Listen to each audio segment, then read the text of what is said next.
disappointed in every one of you. I'm sorry, I don't mean to offend you. I'm disappointed in every one of you. I kiss you on the mouth. No, I'm not cool with that. Just, I'm sorry. Oh my god. No, I'm not cool with I'm disappointed in everyone. Totally disappointed in everyone. All right, come on. Honestly, I can't do it no more.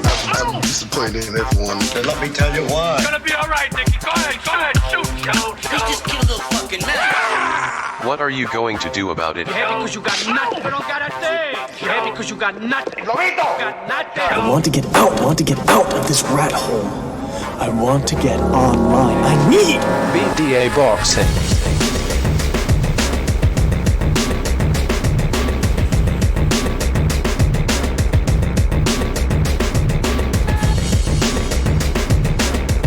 Like them politicians in Washington trying to fight this war with one hand tied around their balls.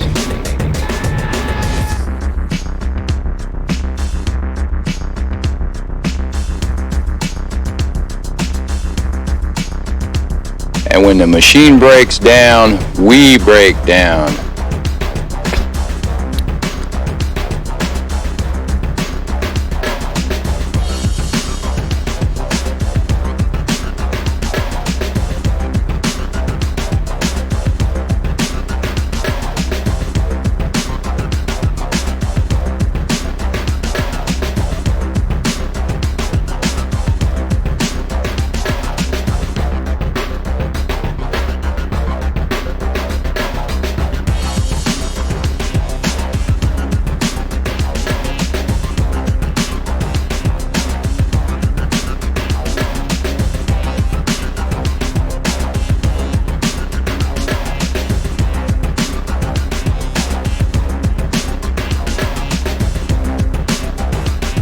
Alright, just got the music.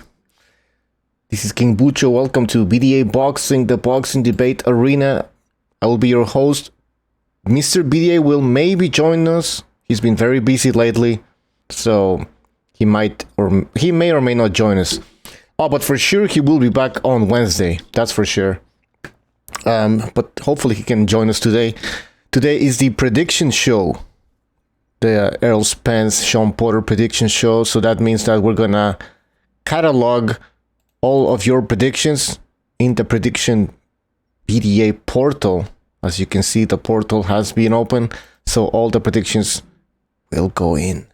Let's give a shout out to everybody in the chat. Official Scorecard Boxing, All Boxing Talking News, ThunderDomeBoxing, Steven Lawler, Virtuoso, Unbiased Boxing. Go back to Bay Area Boxing.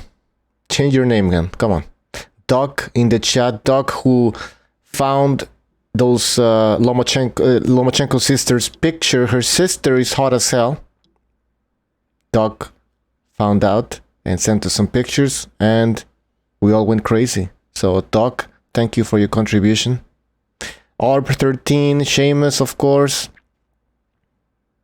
Shame is saying that Mr. BDA is busy at Scientology.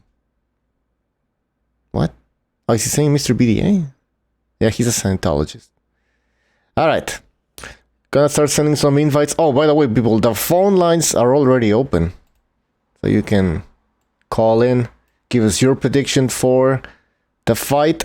I will be writing the predictions down again. As I said, they will be written down, so there's no bullshit after that. I said this, and then like, no. It's gonna be written down, alright? I'm tired of that bullshit. People changing their predictions, saying that we lied about their predictions, or they didn't mean what they said. I don't know, all these excuses. It's not gonna happen. Not on my watch. Alright, let's get this show on the road. Let's start calling some people. I think Thunderdome wanted to join, so I'm gonna call Thunderdome and then I'm gonna call more people. Let's see, Cameron. Who else? Recognize the Matrix. Unrivaled. Now, I can't get a lot of people in here at the same time because we're gonna be taking phone calls, so I'll only get a few people in at first, and then as the show progresses, we'll start getting in more people. Hi, ThunderDome, are you there? Yeah, I'm here. Can you hear me? Yep, perfect. Let me just... Alright. Welcome to the show, ThunderDome. This is the prediction show. Oh, shit. Let me mute my thing. Sorry. That's okay. No, Get ThunderDome, Precise, and Cameron. Yeah, Precise is gonna be busy for 3 weeks. So he said, so... Really? Yeah, that's why we're gonna have to wait for that Precise against Unrivaled Boxing trivia match. We can do me and Jimmy, then the other side of the bracket. Yeah. Then maybe Precise would be ready. Yeah. You know, that'd be the 3rd week. Yeah, yeah, exactly. So it would be perfect. But if he doesn't show up on time... We'll have a backup, hopefully. We have a backup. We have Cameron. So Cameron would join. All right. Well, prediction show, ThunderDome. So I know you keep saying that this fight's gonna be close. I think that's what you were saying. Yeah, man. I'm every day, like the more and more I study each of these guys. I watched your video with Shawn Porter and his angles. You know, just been doing a lot of studying film and things like that. Man, I'm leaning more and more towards Porter each and every day. I'm really curious if I can't give an official prediction. I'm sorry, because I really do need to see their weigh-ins. Okay. Oh, okay. But I can definitely see Porter winning that, and I'll go out on a limb and be the first one to say I'm actually picking Porter. As of now. As of now. So you want to make this an early prediction? Yeah, for sure. Okay, so you're going in the list, and I will make sure that I specify here that ThunderDome early prediction. If he was just 2 inches taller, I'd be so much more confident, because then he could even like wrap Spence up by the back of the neck and pull him down a bit, kind of like Brooke was doing, and having success to help head control and turn him. But being short, I don't know if he's going to have that same success, but he's better than Brooke at just kind of hopping to, like the Mike Tyson, shift to the side of his opponents. Better than Brooke. So I'm kind of thinking that might help him out. And yeah, man, he got a killer jab. So I think he's going to be able to actually jab with Porter, if not win the battle, or with Spence. And Porter might even win the battle of the jabs. Kind of thinking he might. Yeah, and as long as on the inside, he can't stay on the inside unless he's punching. He has to be punching. Don't just stand on that inside trying to be fancy, really jockeying for position too long. Get in there, get your shots off, get the hell out, go back to jab and turning. Because one thing I've been noticing, Spence has to, and I'm sure a lot of you have, but Spence has to be completely set to punch. The moment you turn him, he can't punch anymore until he resets his feet completely. And he's not a very fast-footed guy where he can, if you're quick enough to turn and hit a new angle, he can't, he's not very fast where he's going to be right on top of you again. It takes him, a good step or two, and it takes time. And by that, you're already at a good angle to, hit him with a straight right, maybe a left hook. I see Porter taking advantage of a lot of that. I just have too many questions about Spence. And when I saw him tested at the highest level that he fought, he failed, in my opinion. Mm-hmm. Would you say that Shawn Porter has an underrated jab? Absolutely. Yeah. Look at the Ugas fight. Yeah. Yes, I've been go all my Shawn Porter prediction videos. I always say he's gonna dominate the guy with the jab. He always beats everyone with he has a great jab.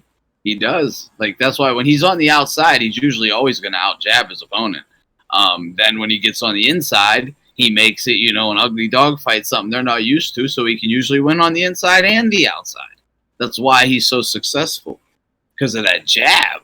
Honestly, the jab helps him, because if he only had that inside game, that's only going to get you so far. But he has a killer jab. He really does. How did you see the Shawn Porter Ugas fight? To be honest, I didn't see the entire fight, so what I saw about 8 rounds of the fight, and what I saw looked like it looked. The 8 rounds I saw, I didn't see anybody winning it. It looked to be just about even. They were given, each guy was given as well as the other. Yeah, because some people use that as an excuse, not an excuse, as to say, well, if Porter fought the way he did against Ugas, then Spence is a better version of Ugas or something like that, and that's why they would give the fight to Spence. But I don't really see how you can make that correlation between those two, other than they're like the same height, maybe. Yeah, I don't bit. Really put much stock in comparing that Ugas performance to what we can expect from this fight, because we got to realize he was already looking forward to Spence going into that Ugas fight. I'm not saying he overlooked Ugas, but I mean this Spence fight is the one he was waiting on, So, and Ugas, I mean, look, when a guy like Porter fights a guy like Ugas, who doesn't have a big name, it's hard for these guys to get up for those kind of fights. But Ugas, on the other hand, is going to get up like he's fighting Mike Tyson because he's getting to fight the champ. Yep. So he's getting up like no other. Like those, that's going to be his best performance or best conditioning or whatever, or best attempt at getting a win of his life, and that's not necessarily going to be the same for someone like a Shawn Porter or an upper echelon guy. Not to say that guys that happens a lot or that did happen, but it could be the reason. Or an awkward. Ugas is also a bit awkward.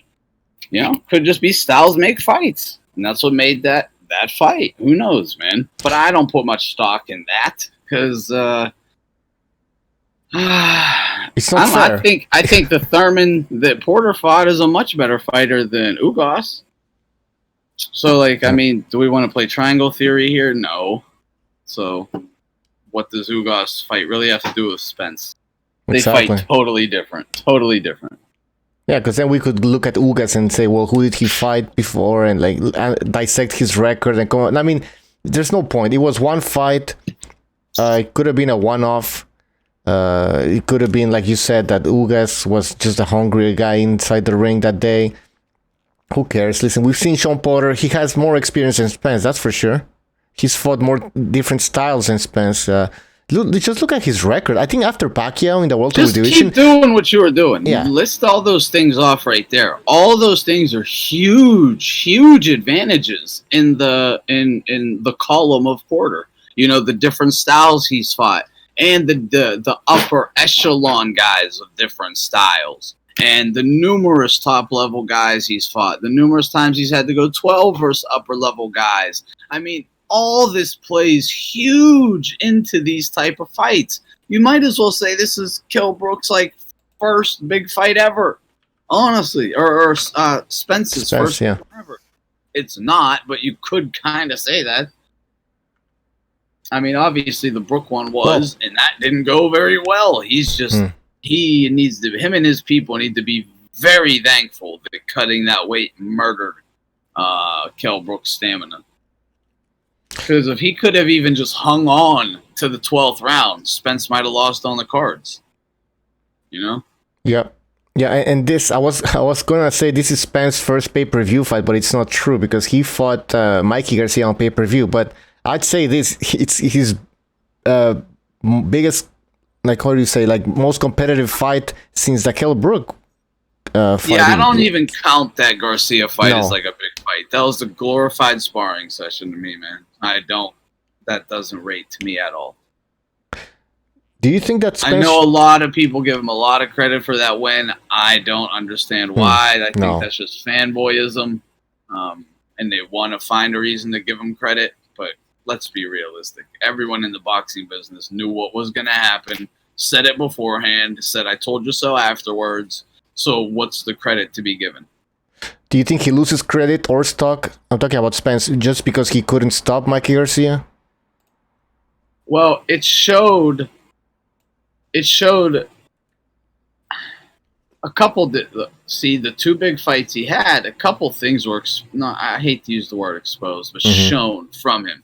the Brook fight showed us that he isn't as physically strong as we're told he is, because he was pushed all over the place and manhandled, quite frankly, bullied. He's not just like a freak with physical strength like we're told he is, and he doesn't have this concussive power that this monster puncher we're told he is. He hit Mikey Garcia, a fucking natural lightweight, with the biggest right hooks he possibly could. I'm swinging from like he was Deontay Wilder, swinging right hooks, crashing him into the head over and over. Didn't even buckle a knee, let alone drop him. Mm-hmm. Didn't even buckle a knee.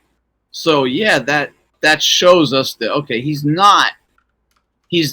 is human. He's not this machine. He isn't as good as people are trying to make us believe he is. And I know how good Shawn Porter is. Not that he's fucking the greatest fighter on earth or anything, but I know how good he is. I kind of know how good Spence is, and I think Shawn Porter is better. I think he's a more skilled fighter, period. And I don't think size, which is really just going to be a couple pounds, maybe 6-7 pounds to Spence, and a couple inches in height and a couple inches in reach. Well, maybe, because Shawn got really long arms. So I just don't think that little bit of size is going to be enough to overcome the experience and skill of Shawn Porter. What do you think about people who believe that, okay, Spence, he didn't knock out Mikey, obviously, but he did display a good job and good skills, controlling the distance, I guess, somewhat. What do you think? What do you think? I guess. But again, versus who and how hard was the guy trying to get in on him? Yeah. You know what I'm saying? Yeah. Because look at everyone else who actually tries to get in on him. They all get in on him just fine. How come Mikey didn't? Because he didn't try. You know, his father was ready to stop. Or Robert was ready to stop the fight like instantly. Like, all right, we got our money. Let's just leave. And he was like, no, I'll just stick around. Let me at least survive till the 12th. It's pathetic. Yeah. And then Spence couldn't even get rid of that. But that doesn't mean he doesn't still have the power to knock out Shawn Porter. Yeah. You know, and vice versa also, you know. Yeah. But at this level, it's hard to knock people out, man. It's just really fucking hard. Yeah, and for those who believe that Spence is just gonna walk through Shawn Porter, what do you have to say about that? I just question, I question their every drop of knowledge about boxing if they think that's going to happen. I'm sorry, he's not gonna. No one walks through Shawn Porter. I don't care. You can put him in with Andre right now. Andre ain't walking right through him. It's not happening. He's gonna put up a battle for anyone. This is a kid who, I mean, he's a fighter. He's a fighter. You're not just gonna demolish Shawn Porter. It doesn't happen. If you beat him, you barely beat the guy. Barely. Yeah. You know. I think who's the guy who dominated?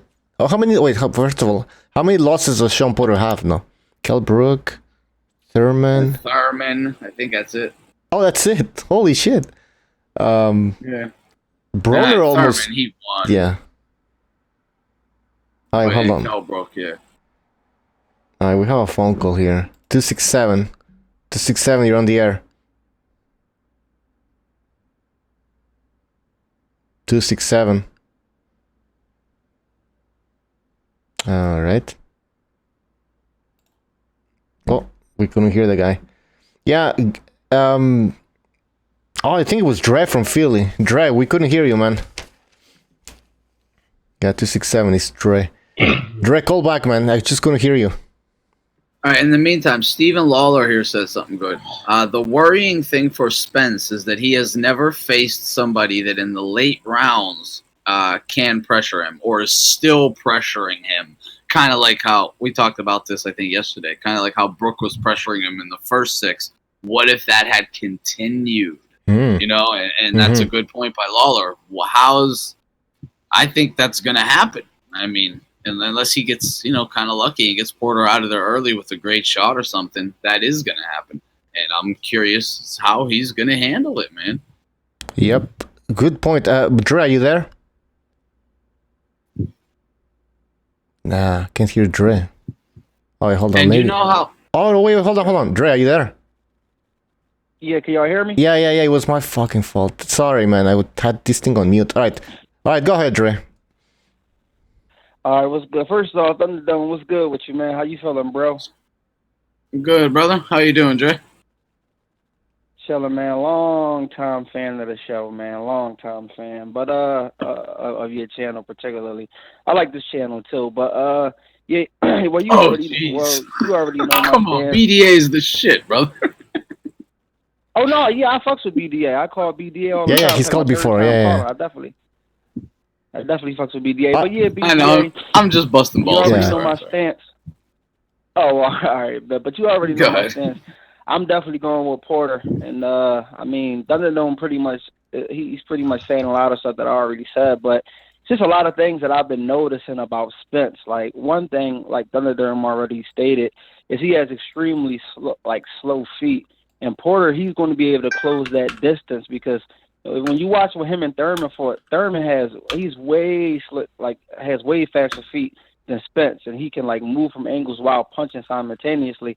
And Porter was able to like actually trap him in the middle of the ring with the overhand right and the jab. So I think like Shawn Porter, his jab is very underrated because when he was hitting Ugas with the jab, he was popping his head back and backing Ugas up with the jab. But in my personal opinion, Spence is definitely underestimating Shawn Porter because if y'all watched the face-off that they had when they were exchanging words, and Shawn Porter was pretty much telling them, "You couldn't stop a lightweight. How you gonna knock me out?"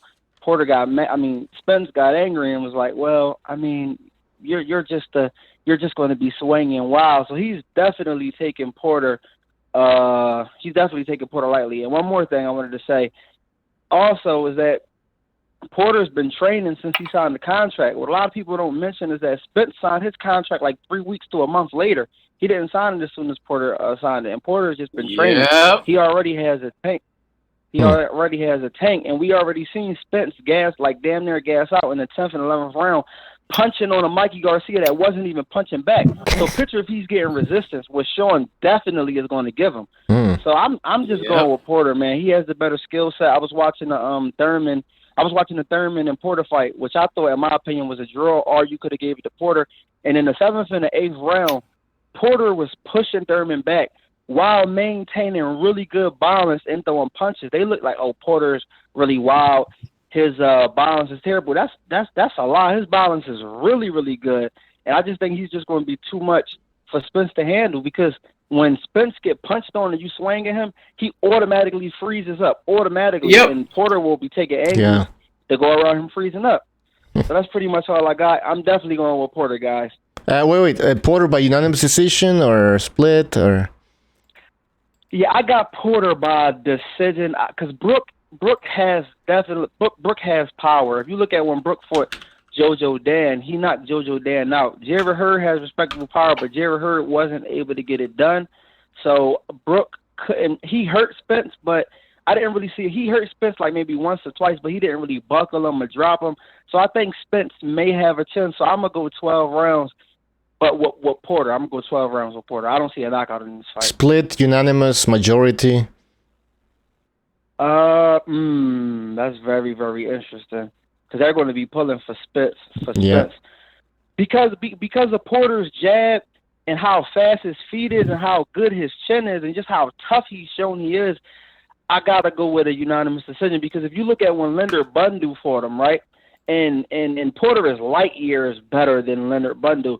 Leonard Bundu closed the distance, and when he was swinging on Spence, he was actually landing like consecutive blows. So picture what Porter's going to do.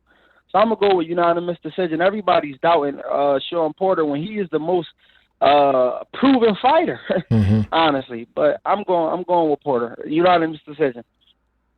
All right. Yeah, we've been hearing for years how, in the Floyd era, defense wins fights. Errol Spence is not a very defensive fighter. His defense is extremely leaky. Like he gets hit with straight rights, lead right hands by D level fighters, man. Lead uppercuts by D level fighters. Yeah, but he can take those punches though. I mean, of course. So, but still, he's getting hit with them. Exactly. Yeah. Yeah, and another thing I realized is like when he was fighting Mikey Garcia, who was intentionally standing on the outside, when he throws that left hand, he lunges in and leave his face like extremely exposed. Porter's going to be able to counter that. That's one thing we had to watch out for. That was his last fight. Like he's extremely exposed. So yeah, I got to give it to Porter, guys. That's what I'm going with. And Spence doesn't bring his jab straight back to his chin either. He brings it back towards like his rib area and then raises it to his chin, which was what was able for Brook to keep coming over top of his jab. Anytime Spence would jab, he jabbed right over top of it because he was wide open. So he could have either left hooked him or jabbed him, but Brook kept jabbing him. I expect Porter to do the exact same thing with that long left jab he has. Are you saying there's some sloppiness in Spence's game? There's some. I mean, every fighter has things they could work on and fix, but that's one of his. I'm sure. I mean, one thing. Now, I'm sure in the early rounds, he's gonna have that tightened up a bit. But as the fight progresses, he's gonna go back to his old habits, and he's gonna start pulling it back towards his ribs and then raising it from there. Yep. Watch. Yeah, one thing I realized with Spence though is like Thunderdome said earlier, is like when he swing he has to be planted, but when he swing he doesn't he has no variation on the shots at all. It seems like all the Derrick James fighter like Jamal Charlo. Jamal's now I forgot the trainer name. The one that like okay, I forgot his name, but Jamal and Errol, they're under Derrick James, and they throw everything extremely, extremely hard.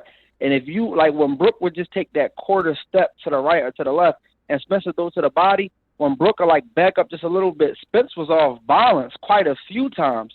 So I think Porter would be able to exploit that as well. I mean, Spence, to me, he's a solid fighter, but he's basic. There's nothing elite about the dude. Fox just put out a sparring video on YouTube with him when he was sparring with some sparring partner, and the sparring partner was just hitting him at will while they were sparring. Like, can this dude slip a shot? I mean, he just has no defense, in my opinion. And people say, oh, well, he showed good defense against a Mikey Garcia. A Mikey Garcia with short arms who wasn't pressing him. I mean, you can't equate that to what Shawn is going to do. Are you guys Shawn has been able to trap guys like... Is this guy a hype job? Is that what you guys are saying? No, I'm not saying that. I'm just saying that chat. Okay, people are crowning him way too early. Like, come on, the guy hasn't proven anything yet, and people are calling him pound for pound top 5. It's ridiculous. He's basic, man. He's basic. The guy's he's a good ass fighter, no doubt. He's going to be entertaining to watch. We're going to get to watch his career develop. I'm interested to follow it. But he's not a fucking Gennady Golovkin level at the same age or prime for prime. Like, he's not at that level. He's not at the elite level fighters. He's not that. Not yet, anyway. Maybe he'll become that in the future. But he certainly ain't that now. People are talking like he is. Overhand in the chat is asking you guys. Well, he wants to know what you guys think about the fact that Spence doesn't have to make the 10-pound clause for the IBF since it's a unification fight. Yeah. He doesn't? Wow, No. I didn't know that. I didn't know they stipulated that in the contract. That's crazy. No, because it's a unification fight. It's a unification, yeah. Yeah. They didn't waive it for Daniel Jacobs, though. Canelo forced Daniel Jacobs to come in. That was the lad. They but changed it because of how much weight he put on that fight. And some people bitched. But, yeah. Yeah, I just think once Porter... My bad, go ahead. No, that was it. I'm just saying, I mean, yeah, he'll get to rehydrate to whatever he wants. I mean, he'll probably come in again, 165. Because he was 164 versus Brook. Do y'all think him drinking all that liquor... Do y'all think him drinking all that liquor in between fights will hamper him? That's another thing. How much is he drinking? Well. We don't know, man. We don't know how much he's drinking. Come on. Well, I don't know anything about that, but I do know that he gains a lot of weight in between. In between the Garcia fight and this fight, I mean, the guy was huge. And now he was at least 180. I'd say 190. He was huge, and he got to come the whole way down to under 147. The question is, and like Dre pointed out, he signed the contract. Shawn was in the gym way before Spence was. So Spence is basically having kind of a fat camp, and Porter's having a boxing camp.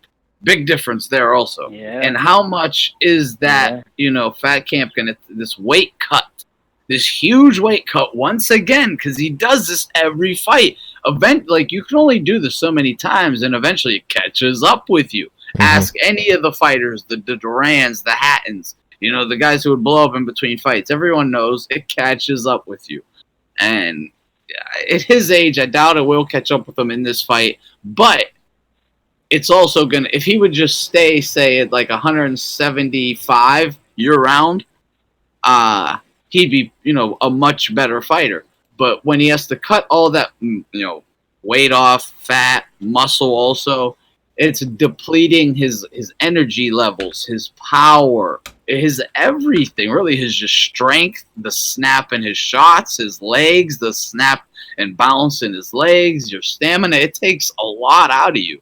And that it'll show in the second half of the fight. So if it gets to that second half of the fight and it's a tough second half, that, it might come back to bite him in the butt if he, had a hard weight cut.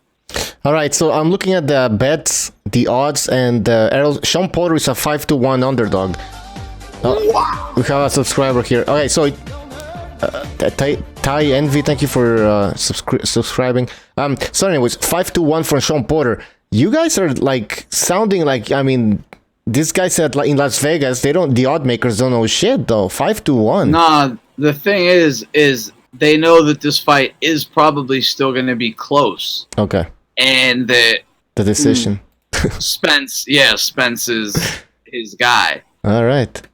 So they know that even if, say, Porter wins 7-5, 8-4, it's going to be a split decision win for Errol Spence. Now if it's 8-4, clear as day, then maybe a draw, and they'll rematch. But that's why because it's chances are neither guy's going to get knocked out, and it's going to be close. But 5-1? I know, that's still crazy to me, man. That's extremely disrespectful. Crazy. Extremely disrespectful. It is. Especially when Porter's more proven. I'm thankful because I wanted to go to see. I want him to be a fucking 13-1 underdog. Are you gonna put some money on the fight? Of course, absolutely. But according to Nate Jones, I think so. As of now, I am. I want to see the weigh-in, make sure that he doesn't Porter doesn't look dead or something. Something wrong with him. Yeah, you're one of those guys that likes to look at the weigh-in. There's somebody else. Yes. Gypsy. Yeah, he's like, I'm gonna wait for the weigh-in. He always waits for the weigh-in. Dre, you wanted to say something? Oh, no, I was just gonna say I don't know the veracity in the statement, but Nate Jones, he said in an interview that he heard Spence does a lot of drinking. I don't know how true it is or not, but what I'm saying is if he does do a lot of drinking, we haven't really seen nobody test Spence's body yet. And if Porter tests his body and he is drinking a lot, I think Porter definitely can hurt him to the body, definitely. So it's just things we'll have to see, man. But I got to get out of here, guys. Good talking to y'all. All right, thanks for the call, man. Brother. Salute. See ya. No problem.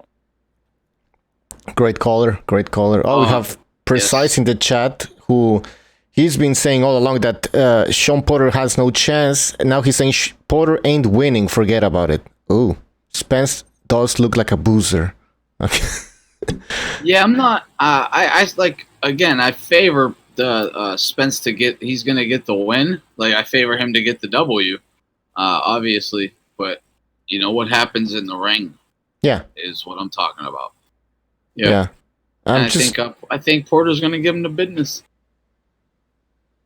Yeah, I agree. Pete, are you there? I think he's been on mute for a long time now. Pete, are you there? I'm here, buddy. I'm here, buddy. Whoa! Alright. Oh! Your volume is way too high. Alright, hold on. Yeah, go ahead, talk.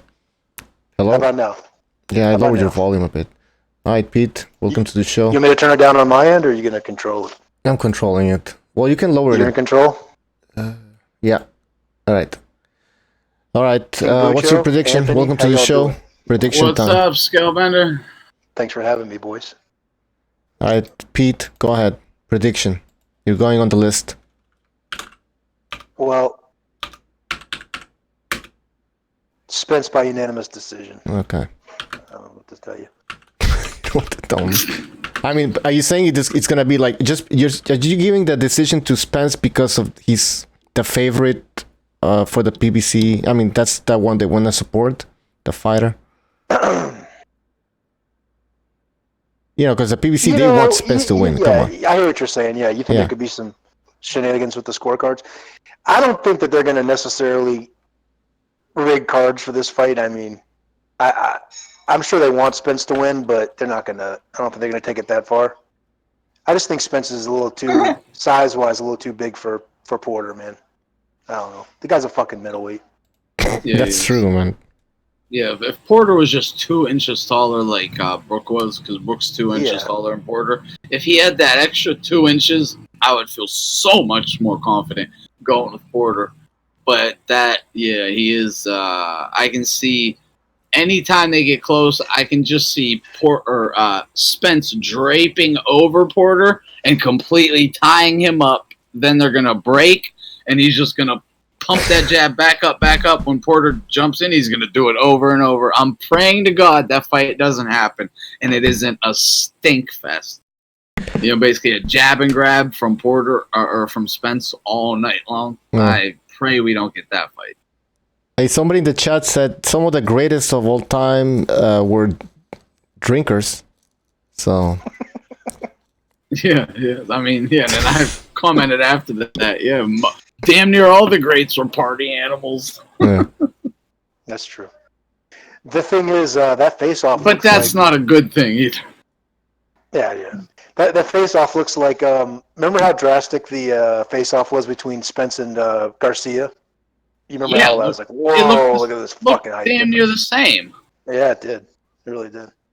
Yeah, that was like, when I saw that, I was like, whoa, much bigger size difference than I originally thought. Yep. Yeah, I'm still shocked at the 5-1 odds over here. I mean, that's Errol Spence is an 8-1 favorite. Where? This is Bet365. Wow. I mean, that's plus 900. No. It's under 800. Like Spence, it's. You lay 100, you get your 100 back and 800 more if Porter won. Okay, you are including the initial bet. Yeah, but still, man, holy Christ. That is nuts. What site is that again? Bet365. It's international. Is that a trustworthy site? Oh yeah. It's a very popular one.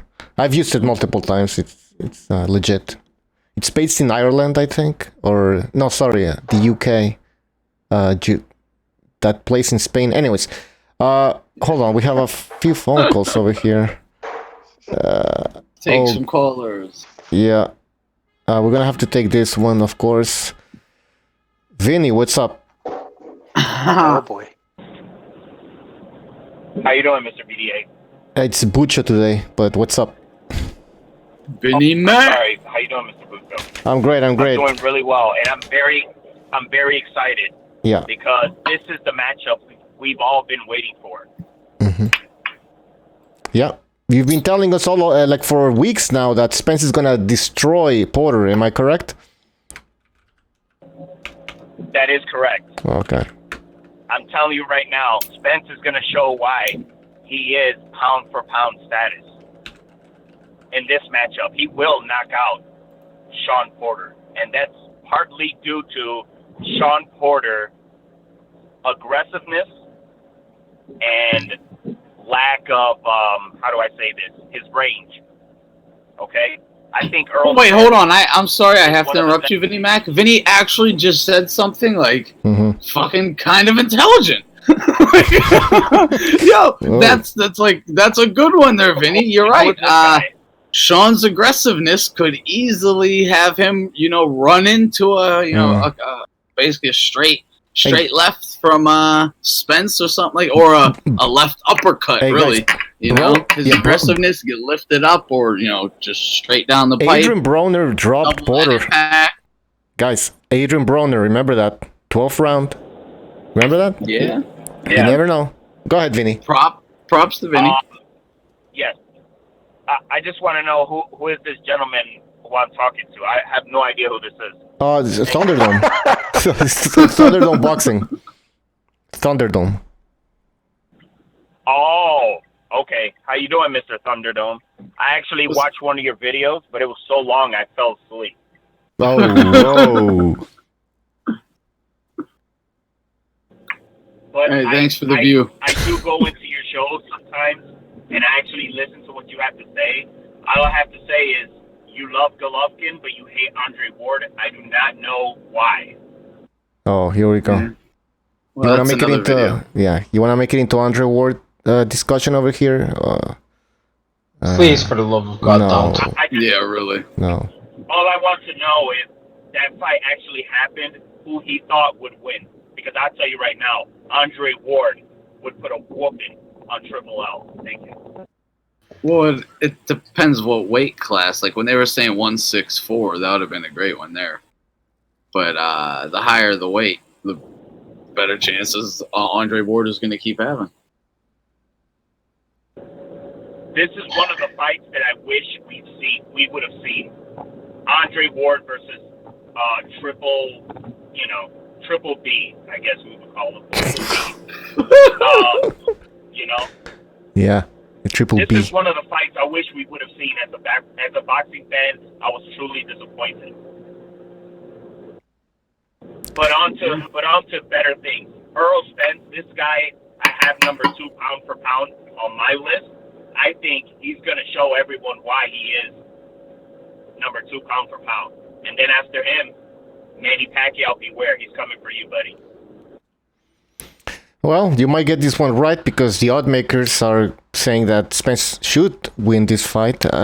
So maybe you're gonna get finally a correct prediction. So. Well, thanks, Bucho. I know I got Daniel Jacobs wrong. I actually picked Peter Quillen last night, but I never called. Oh, me too, man. Me too. But that's okay. Yeah, boy, did I get that one wrong. I'm kind of disappointed in Peter Quillen. I think it's time to hang him up. Yo. His chin is long gone. Okay, his chin is long gone. He needs to lead the sport. I'm disappointed in him personally, and I think that Angulo, he's on his way out as well. If he fights a puncher, he will lose in devastating fashion as well. Agreed. All right, anything else, Vinny? Yes, I would like to tell everyone listening and the future callers and the people in the chat room to please support PBC this Saturday. Buy the $75, please, because you're going to see 2 excellent fighters in Errol Spence Jr. and David Benavidez, okay? Okay. You guys got to watch these 2 guys. These 2 guys are really elite. Please support the channel. Do not illegally stream this. Thank you. All right, Vinny. Thanks. Have a great night. You too. Thanks for the call. In if I hear anything crazy. We know that. We know. All right, thanks. Vinny Heyman. That's funny. Vinny Heyman. That's his new name, Vinny Heyman. Wait, hold on. 704. You on the air? 704. Oh yes. Hello. Yeah. What's up? All right. My 2 cents is So this is a prediction for the fight. I'm watching y'all online right now. Just subscribe and checking y'all out. I never, seen anything this channel or this on YouTube. I'm picking I think it's a great fight. 2 big welterweights, true welterweights going at it. I got Spence watching the build up. and doing a little bit of research. I'm thinking. I feel like Spence is going to do what he says. It's going to stop Shawn Porter. Shawn, I don't know. He looks like he ain't coming to lay down, which is going to make it an exciting fight. So I don't know. I think it's going to be late. All right. Late stoppage though. What do you want to be? What's your name? What do you want to be called? I'm writing down the prediction here. My name? Yeah. King. King. K-N-G. That's my name. Okay. I'm thinking. Do y'all agree that the build up is kind of like boring or stale? Because it's not like they don't have, either fighter has that charisma to that intrigue while you're watching a fight like Floyd did when he was selling his pay-per-views on 24/7 or his All Access. Like he would always, talk, smack about his opponents or something to like sell the fight. I don't feel like neither fighter has that charisma. It's just not that. I don't know. It just watching the build up. It's just kind of straight to the point about the boxing. Mm-hmm. Yeah. But, it's kind of still. Do y'all agree?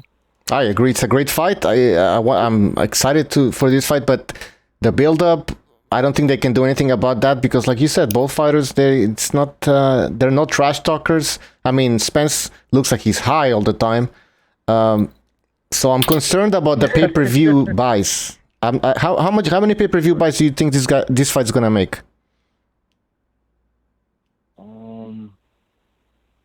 That's a good question, Buju. To be honest, I don't think this fight is going to do as well as Spence's fight with Garcia or Spence's fight with Kell Brook because they have a nation behind them. Exactly. Shawn is not really he's not really a big name, and Shawn is not, as much as he likes to try and talk. He's not really charismatic, and he's not witty, or he doesn't have anything about his personality. I don't know. He just looks like a good square dude, and just trains hard. He fights tough. Yeah, this is a hardcore boxing fans fight. The casuals don't really know much of either of these guys. Shawn isn't a big name. Spence isn't a big name. There's not a Mexican in here, like he said, to have the whole Mexican nation and fan base behind him, or an Englishman or something like that. So unfortunately, yeah, I don't expect. Equals about 200,000. Yeah, something. I definitely don't expect it to hit the same numbers as Mikey Garcia by no means. So yeah, and someone was saying last night, I mean, the point of this is to grow a fighter. Yeah. And to, he's definitely, these pay-per-view numbers are going to take a step backwards. They might lie and say they did better than they really did at first, but yeah, they're not gonna hit 400,000 at all. I'd say about 250, maybe. Oh. But Fight Film saying try 150. That's possible too. Don't forget, man. Crawford Postol only did 40,000, man. Yeah, now, this is a much better fight, of course. But still, 40,000. I mean, even if you put that times 4 more, 4 times as many people buy it, that's still under 150,000 people. That's. And people, I mean... Well, yeah, I mean, the boxing's a business. It's about, there's marketing. been so many pay-per-view fights this year, too, man. That matters. Well, hold on. Go ahead, caller. Keen. Sorry. Huh? Oh, do either one of y'all think that Shawn is going to win? Well, I think the boxing, like, when you in the sport, is professional. You're in the pros, it's a business. It's all about marketing yourself, so therefore you can generate the most revenue. Like, I mean, Floyd Mayweather put out the blueprint, and these guys are... I mean, much respect. They just seem like they're just about their boxing, but you gotta have the like he always says, you just gotta have that personality that to draw in the money, to be the face of a sport. You gotta have extra. You can't just be a good fighter or a great boxer. I mean, that's if they want to make money, which is the whole negotiation tactics that goes on between fighters, the leverage. So, not everybody's a champion. There's like 4 different belts. So that makes, things a little confusing. But do either one of y'all think that Shawn is actually going to win the fight? And if so, how? Thunderdome.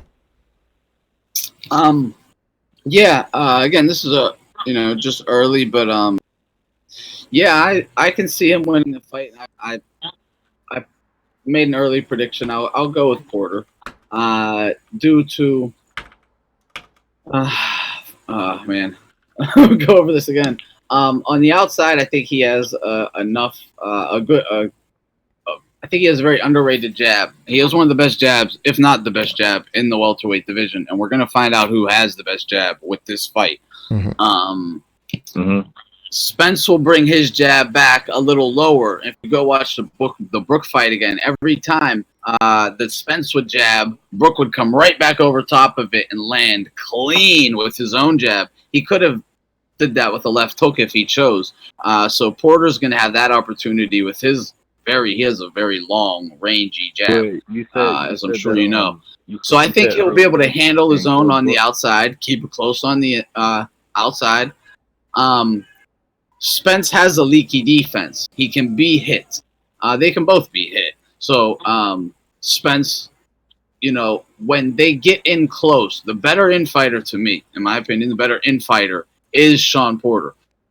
Spence, being that he's so big, it's hard for him to really, without necessarily like hitting a pivot to get a shot, necessarily like an uppercut to your solar plexus or something. He likes to bang on your sides with the hooks, while Porter's going to be right up in that gut, hitting his solar plexus, banging right up in there, and really getting into the liver shots. Hey, okay, go ahead, caller. He wants to reply. Let me ask you something. You said when let me ask you something. Thunderdome, when you said Kilbrook was fighting Errol Spence, you said who got the better out of the jabs? You said Kill got the best of Spence with the jab? Yeah, I believe so, yeah. So but are you giving he's also 2 inches taller than Shawn? Shawn. Didn't Kell Brook out jab Shawn? Well, I think he beat him to the punch like every exchange that they had in that fight. Which caused them to like end up losing the fight, and he had to go in and rush and try to, brawl in and Kell Brook, because Kell Brook I think his jab was superior when it came to Shawn. I think Shawn has an underrated jab. Brook has a damn good jab. I see what you're getting at. The reason though that I think Brook was able to out jab Porter as well. But the reason I think that Porter will also be able to out jab Spence is because when Spence throws his jab, he doesn't bring it straight back to his chin. He'll bring it back more towards his chest and ribs, then raise it up.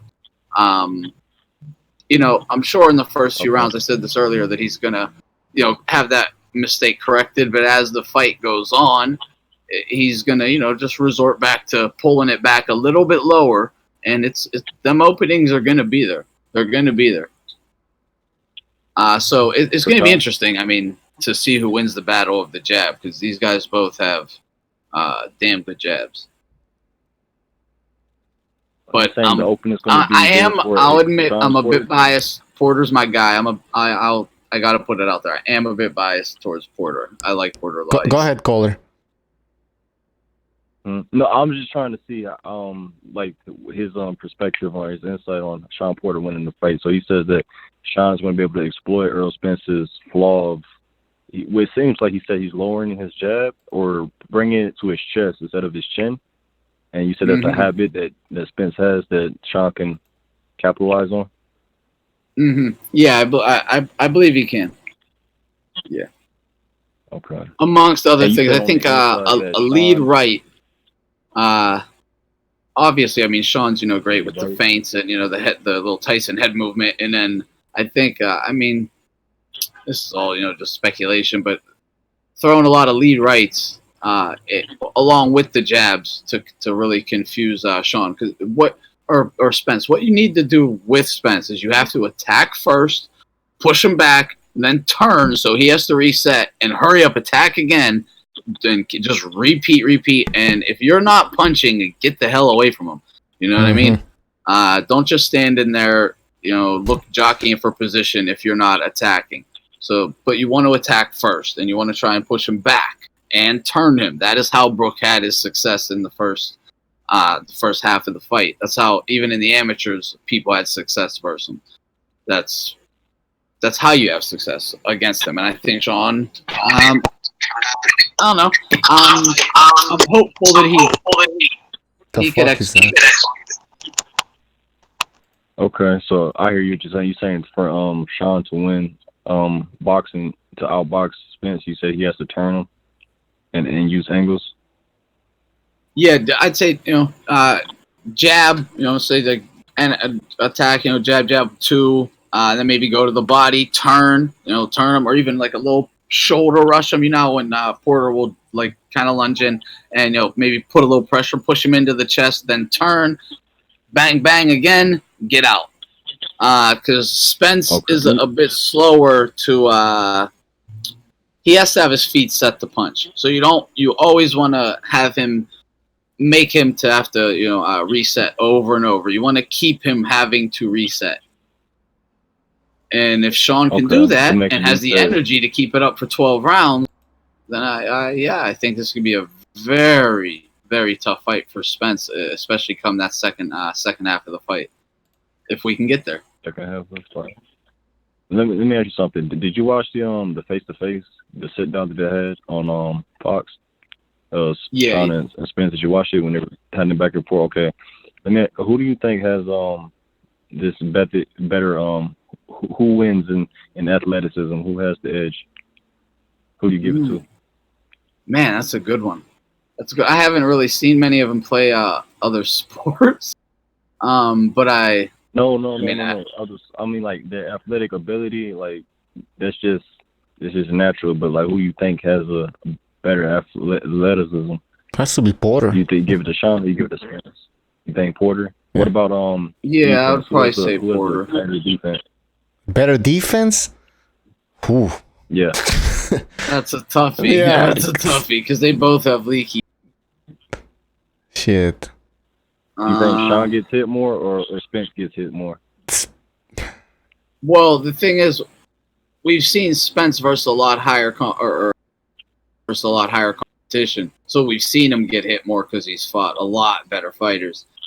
If Spence fought, the lineup of say a Porter, then it'd be a little easier to judge.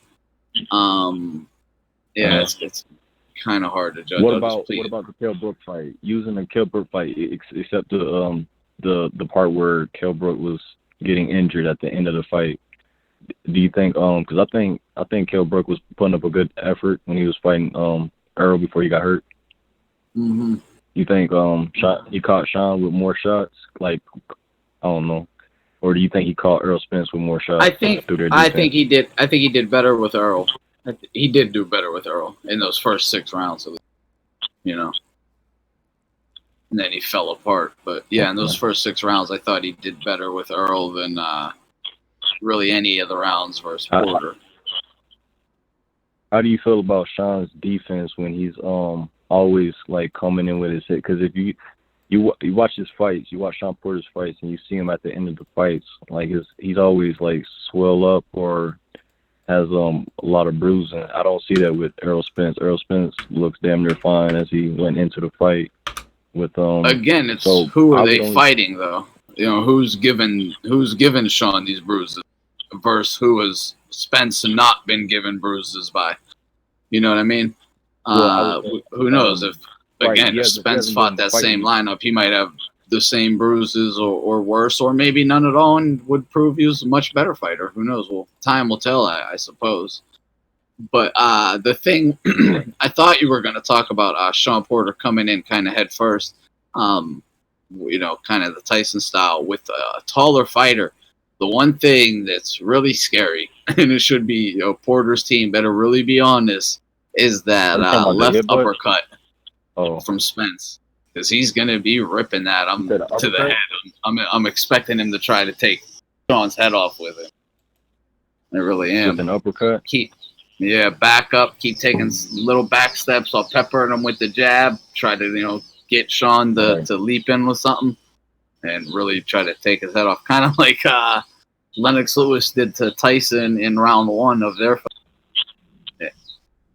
And I think, he hurt. as a matter of fact, Kell Brook and Shawn Porter and Kell Brook's fight, didn't Kell Brook catch Shawn with an uppercut, which rocked him, and he went into the ropes and covered up?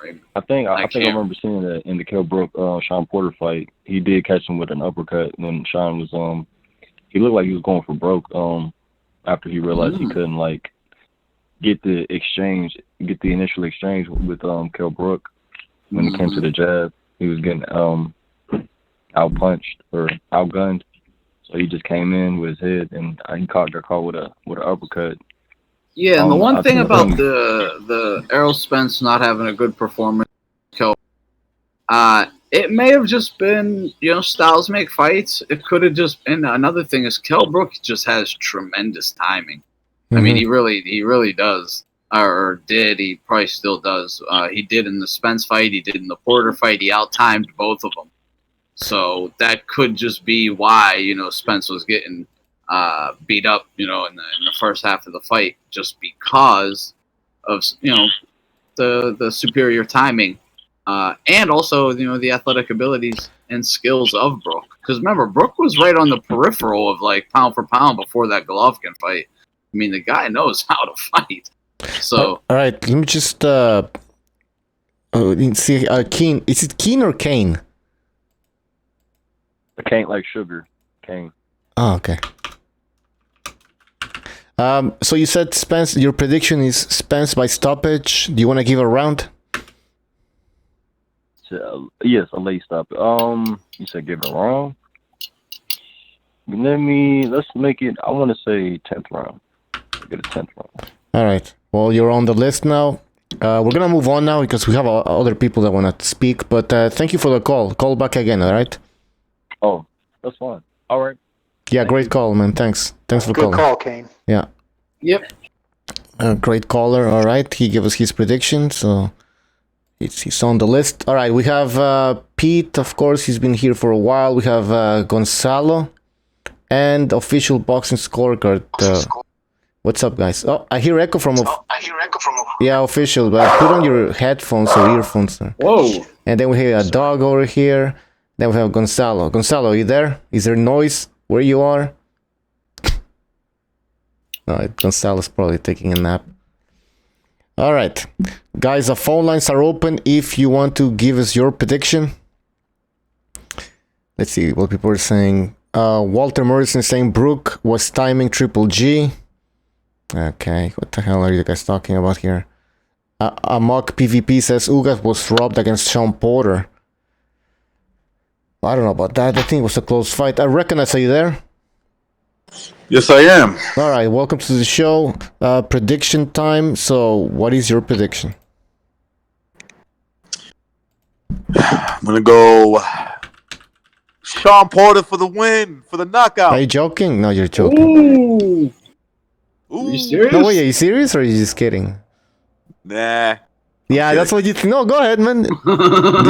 I know that's what you mean, man. Spence by KO, okay. I would like to see that happen, just to see the Spence fangirls start crying. But you said... yeah. I think it's going to be a close fight.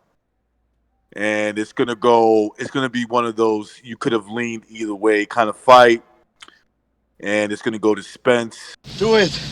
Do it! So Come on. I say majority decision. Come on! I'm right I want to here. say Spence is going to win on 2 scorecards. And the other one is going to be a draw. Okay, majority. I think Porter's going to be too hard for him to dominate. Okay. Recognize might have the best predictions so far. Yeah. I think the people who think that Shawn Porter is going to win the fight are at a disadvantage just because we know how it works, right? And just because we also know that the PBC, they are going to be favoring Spence. So if he goes to a decision, we might get it wrong. Shawn Porter might actually win the fight, but lose on the scorecards. Mm-hmm. You know what I'm saying? Like most people will feel like he got the nod. In other words, he pulled out the fight, but wasn't given the nod on the scorecards, obviously. Yeah, kind of You think that could happen here? You think that could happen here, Matrix? Yeah, it could happen. I mean, I'm saying, look, It could go either way. I'm not going to say for sure that it goes to Shawn Porter if the fight's close. I mean, Errol Spence if the fight gets close. But I think that's what they would rather to happen, and get him in there with the Pacquiao fight, where you can make a lot of money. Take your chances with that fight. Because, dude, Shawn Porter and Manny Pacquiao are definitely a threat to beat Errol Spence. They can beat him. Hell yeah. All right, those two guys can pull it off. But if the fight's close, I think especially in the Shawn Porter Errol Spence fight, I have to think that they'll lean towards Errol Spence. Yeah, of course. But let me ask you guys a question. Do you remember the cards in the Garcia Spence fight? Were those cards legit? Like, were those all lopsided for Spence? I don't think there was any. There was no well deserved too. Yeah, well deserved. Yeah, I'm saying. I think one judge had it for 1 round for Mikey. Yeah, that's what I recall too. One judge gave 1 round. Oh, really? Well, I'm saying, like, you know what? It's interesting because I have to imagine Shawn Porter being the more active of these two fighters, as far as, I'm not saying it's going to be more effective, but I'm saying I got to imagine Shawn Porter's output being a hell of a lot more than Errol Spence. Errol Spence seems like a 1-2 guy. Very, very kind of like conservative. I'm saying I wonder if that activity can get him any scorecards. What I'm saying. It's just really boggling my mind that people aren't understanding the significance of who a fighter has been fighting recently, like the level of their competition and how they have been performing versus that competition. Because steel sharpens steel. Porter has been fighting nothing but steel since basically 2013, 14. And Spence has really never fought steel. Never. Spence hasn't even been in with a welterweight in about 2 years. If you think about it. What the fuck? Yeah. Yeah, it's that's a big deal, man. That Shawn ain't gonna have these doubts that Spence is gonna have. Spence is still gonna have doubts. This is my first big test. Holy shit, this is a legit badass welterweight I'm about to fight. I've never fought one of these before. In a 12-round professional fight. Man, Porter's like, I've been here, done this. And you can tell by the way they're talking. They're like, dude, I don't know why you, and Kenny, they're saying all the same things that people we're pointing out about Spence in the Brook fight or his inexperience, his resume. They're not looking at him like he's some boogeyman. They're like, what are you guys talking about?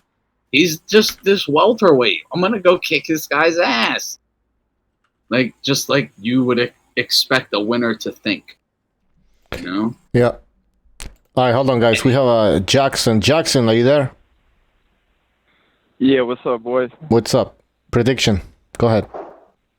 Oh, yeah, I just got to give my prediction real quick, then I got to go. But I simply think they are about even on the inside. They're both very good inside fighters, but Spence is a little better on the outside with his jab. So that's why, common sense, you have to edge it to Spence. They're both great inside fighters, so I got to lean towards Spence. But write that down. I got Spence winning a unanimous decision. All right. Cool. All right, boys. Yeah, I got to run though. All right. Thanks for the prediction. Have a good one, Jackson. Take care. He said Spence by unanimous decision. All right. I'll give my prediction, Bucho, when you get a chance. Go ahead. I'm going to say that you can make a case that Shawn Porter wins the fight, but I'm going to have it to where I'm going to pick Errol Spence based on the fact that he lands the cleaner punches, but basically he gets outworked by Shawn Porter, but it's close. But then again, I'm going to have to pick Errol Spence by unanimous decision. So kind of you're saying depending on what a judge was looking for. Yes. But it'll go to Spence though. Yes. Gotcha. Probably again another good ass prediction right there. I mean, that's the likely outcome. I think that's the more likelihood of that situation where I think what Gonzalo said, where they might take the few cleaner punches over the overall work of Shawn Porter, right? That'll be the excuse. It's not like it's a bad excuse. It's just Spence is more of the perceived star of the two. Yeah. Yeah. The perceived future of the promotional outfit. Yeah. This is a close fight. I think we all agree on this, except the odd makers. For some reason, maybe they know something with that we don't. Porter. But guys, do you think that Spence fans right now are saying this? I got a bad feeling on this one, alright? I got a bad feeling. You think they're like this? And the odds makers, look, you guys gotta look. If you know bookies, they can't make it necessarily like. We know that this fight is very close. Spence is probably an actual 2-1 favorite, but bookies can't do that because I can come in now and lay $1,000 on Spence, and I'm basically guaranteed to double up. I'm almost guaranteed to double up my money. So they need to make it so high to where I have to doubt: am I willing to risk that much money for am I willing to risk say $500 for 100? That kind of thing. Am I willing to risk $5,000 for 1,000? That's a big difference. Yeah. So that's a big reason why they set odds like that too.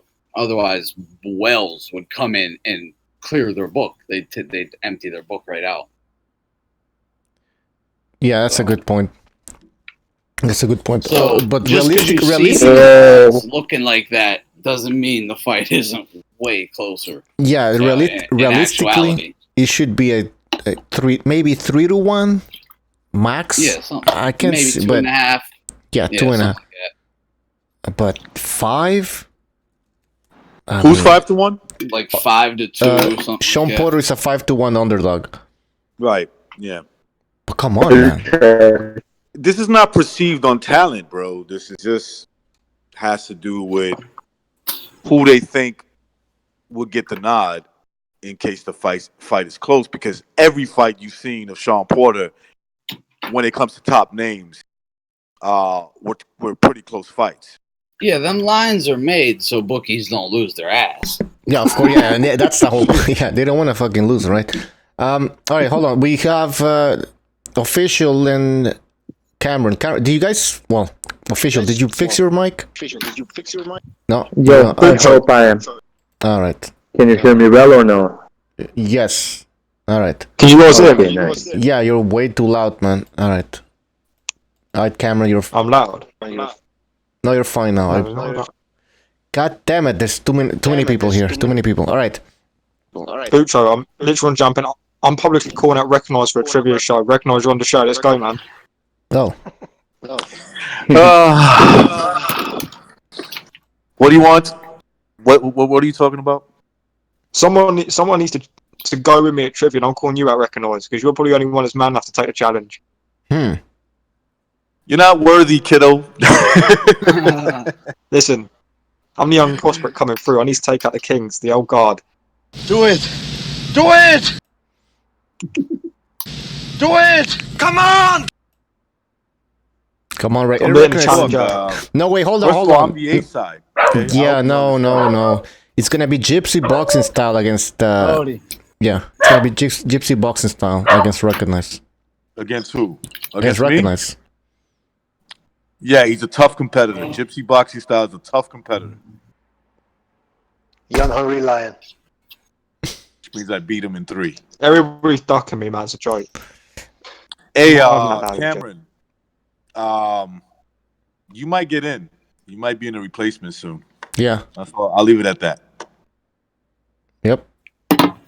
Somebody might drop. And by the way, I got Spence split decision this week. Split decision. Okay. Yeah. Close fight. A lot of people got this fight. They see it close. outside Where's of the the fight other. at anyway? Vegas? Where's the fight at? I believe Vegas. Wait, what's your prediction? Sorry, Spence. What? I'll Unanimous? check real quick. Split decision. Split for decision. Cameron. Okay. Split. Yeah. All right.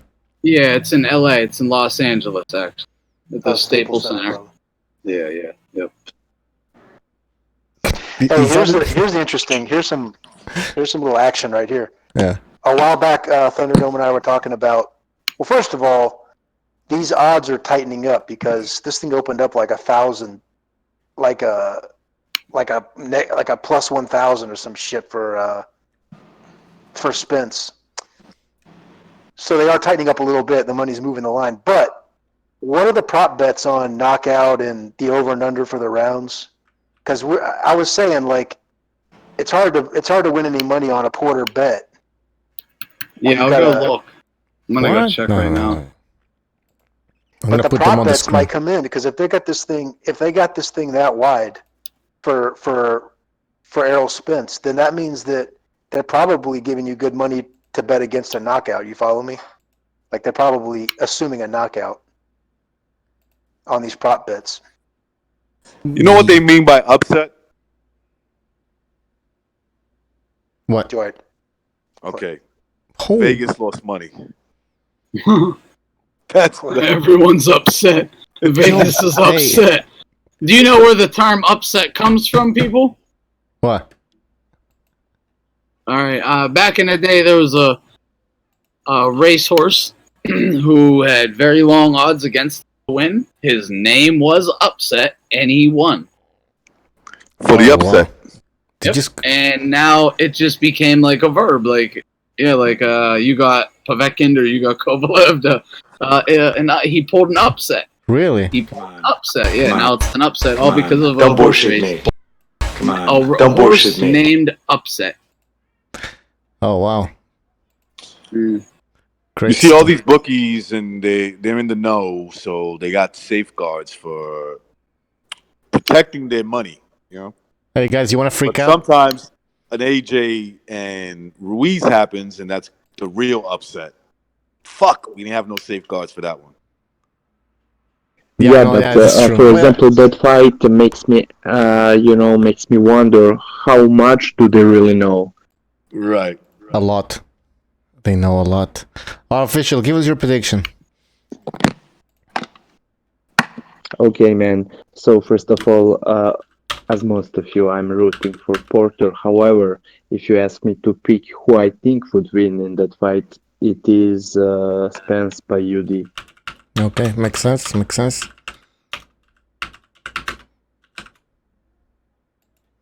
Well, guys. Yeah. Go ahead, official. Finish your prediction. Yeah, sorry, just quickly. One thing that I saw is that see when you're like Porter, you're trying to close the distance against those guys when you're the one leading the attack, coming to Errol Spence. He's able to step back just like against Garcia, and I think he's going to do kind of the same thing. It's not going to be that easy for him to get on the inside as all of you think. But the difference would be when he steps back. That's really the moment when he should step in. He should follow him. When Errol Spence is moving back, that's the right moment to step in with him. But I really doubt that Porter is going to do just that at that point. That's all. All right. Well, I can hear myself. What the fuck? Yeah, someone's got an echo. I think A it's lot of Good to people- hear yourself. Right. A lot of people get inside of Spence. Basically, the only guy who hasn't gotten inside on Spence was Garcia.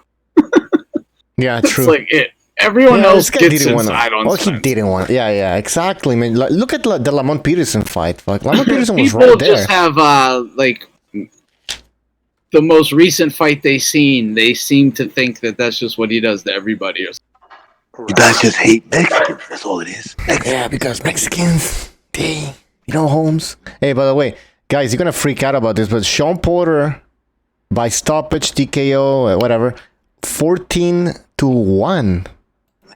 Man, I'm almost tempted to just put $100 down. Shawn Porter by stoppage, 14-1. What site's that on? Bet 365. But yeah. Okay. And, you know what? by the way, guys, and Shawn Porter by decision, only by decision, 8-1. Screw that. I want the stoppage. Yeah, fuck that. Yo, I'm putting some. Oh man, it could happen, man. Why not? It's a great. Even if you just want to throw 50, it's worth it. Yeah. You can't talk to me about numbers, bro, because when you start doing that, the junkie gambling side of me starts coming out. Well, but you take bets on the street, right? Is there any prop bets? Yo, Papa, what's up, man? Any other prop bets? Actually, no, not really. That we should get corruption in boxing. He's a big gambler. He knows a lot about the odds and everything. Yeah, I know corruption, man. He's one of my clients. Yeah. Where the hell is corruption? H Money says King Bucho, too many bumps on the panel. Listen, Man, H I Money. will piss on you, H Money. H Money, I'll kill you, H Money. Yeah. Just call in. Give Don't us let me your find you on the streets of New York. sermon. I'll rip your head off. Call in. Crush your enemies. See them driven before you, and hear the lamentation of their women. That's what he's on the show. He comes on the show and says that all the time. All right. I'll let you guys know if I find another bet that's profitable. Who has a fucking dog? What's going? I'm sorry. Who is it? Lobito? Oh, it's It was me. I'm sorry. That's okay. Just remember, guys, to mute if there's noise. All right. Oh wait, hold on. I got Lobito today. A dog bit me. Dog bit me in the hand today. Are you serious? Oh yeah, fucked me up. Shit, man. I'm gonna show you right now. All right, 585. You're on the air. Hello, Vinny Mac. Oh shit. Yes, how you doing, Mr. BDA? I have a question. Bucho, man, but go ahead. Bullshit. I'm not falling for the banana. Bullshit. Bullshit. Mr. Recognize, who do you have again? Because I had to do some stuff. Oh well, this might change your mind. I got Spence. What do you think about that? So you do have Spence. Okay, I just wanted to make sure. I got Spence on this one. Because usually every person I pick pick the other guy. So I just wanted to see who you had. Okay. Oh, so you have no objections, huh? So you guys agree? All right. Okay. A rapprochement happening over here. Guys are agreeing. We'll end up becoming friends at some point, I believe. Me and you are like, the way we agreed is like a dead clock. It's right twice in a day. Shot. It's a long shot, BDA, but maybe. Also, I have a question for Mr. ThunderDomeBoxing. Yep. Is he there? I would like to know who he had. That he was going for Mr. Porter. Is that correct? Yes, he's going with Porter. Yes. I'm curious as to why he would pick Porter when he knows he's going to lose. He already explained it multiple times, but go ahead. Yeah, just do it quickly then, because... I think he can just very simply. I think he can compete on the outside. He can compete on the outside with the jab, if not win the competition of the jabs. And I think he can attack first, push Spence back, turn him, rinse and repeat. Simply, just really quick. Simply put. So you believe that he will have the advantage on the outside? When Spence I think no, he might. I believe he might be able to, but he has a good enough jab that I think he can basically follow the Brook blueprint. And if he can, he wins. And I have the belief that he can execute that blueprint. So that's why I'm willing to go out on a limb and go for him. I understand. I have a question for you, Mr. Thunderdome. Sure. So. Yes. So you believe that Porter can fight 3 minutes of every round, okay? Even though Spence can throw about 1,000 punches in a fight. Okay. I just want to make sure. I've got you on my list. Versus who? No. Look at Porter fought 12 hard rounds versus a top level fighter in Keith Thurman, Danny Garcia. I mean, who has Spence ever done that versus? Not Mikey Garcia. He throws 100 punches around versus a punching bag. I throw fucking 130 punches around when I'm hitting heavy. So am I an A-level fighter now? No, of course not, brother. Thunderdome now got pissed off, Vinny. Come on. You pissed off Thunderdome. To me, Kell Brook is better than Keith Thurman, anyone that Porter has fought. At the time when Spence beat him, yes, Triple G did a number on him. But I must say this. At the time, he was calling out Mayweather. Mayweather did not respond. I had Kell Brook really high up there. Actually, I had Mayweather, Pacquiao, and I had Kell Brook. At the time, I considered Kell Brook an A-level fighter. Okay? Yeah, me and too. He's better than anyone that Porter had. Thank you. Vinnie Mac, the only problem with that is that I agree with you. He was an A-level fighter, but GGG changed all that. He broke his face, bro. You mean Triple B, correct? And his mentality. Broke his face. Yes. Triple And G his mentality. Yeah, he took away his health. He took away some of his, the mind state of a champion amongst health. So when he started to gas and started taking punishment by Spence, he folded real quick because he was like, I don't want to go through this shit again. Nah, I'll give him credit. I shouldn't have said folded. The first 6 rounds. No doubt. Yeah, I shouldn't have said Brook folded real quick either. It seems like Mr. Thunderdome there doesn't want to give Errol Spence Jr. his credit. I give him the credit he deserves. Mr. Thunderdome. He beat a good fighter in the Kell Brook that he defeated, but he was losing until Kell Brook gasped. But either way, he got the win. He withstood the fire, came back, got the W, whatever. Solid win. Not anything to write home and brag about, but solid win. Mikey Garcia, again, solid win, nothing to write home and brag about. So that's where I rank him at. Now, when people say he's pound for pound, like top 5 and all this stuff, I just say, how can you dare say that when he hasn't proven it? Well, we've got a big problem here because I have Spence. That's why I said it.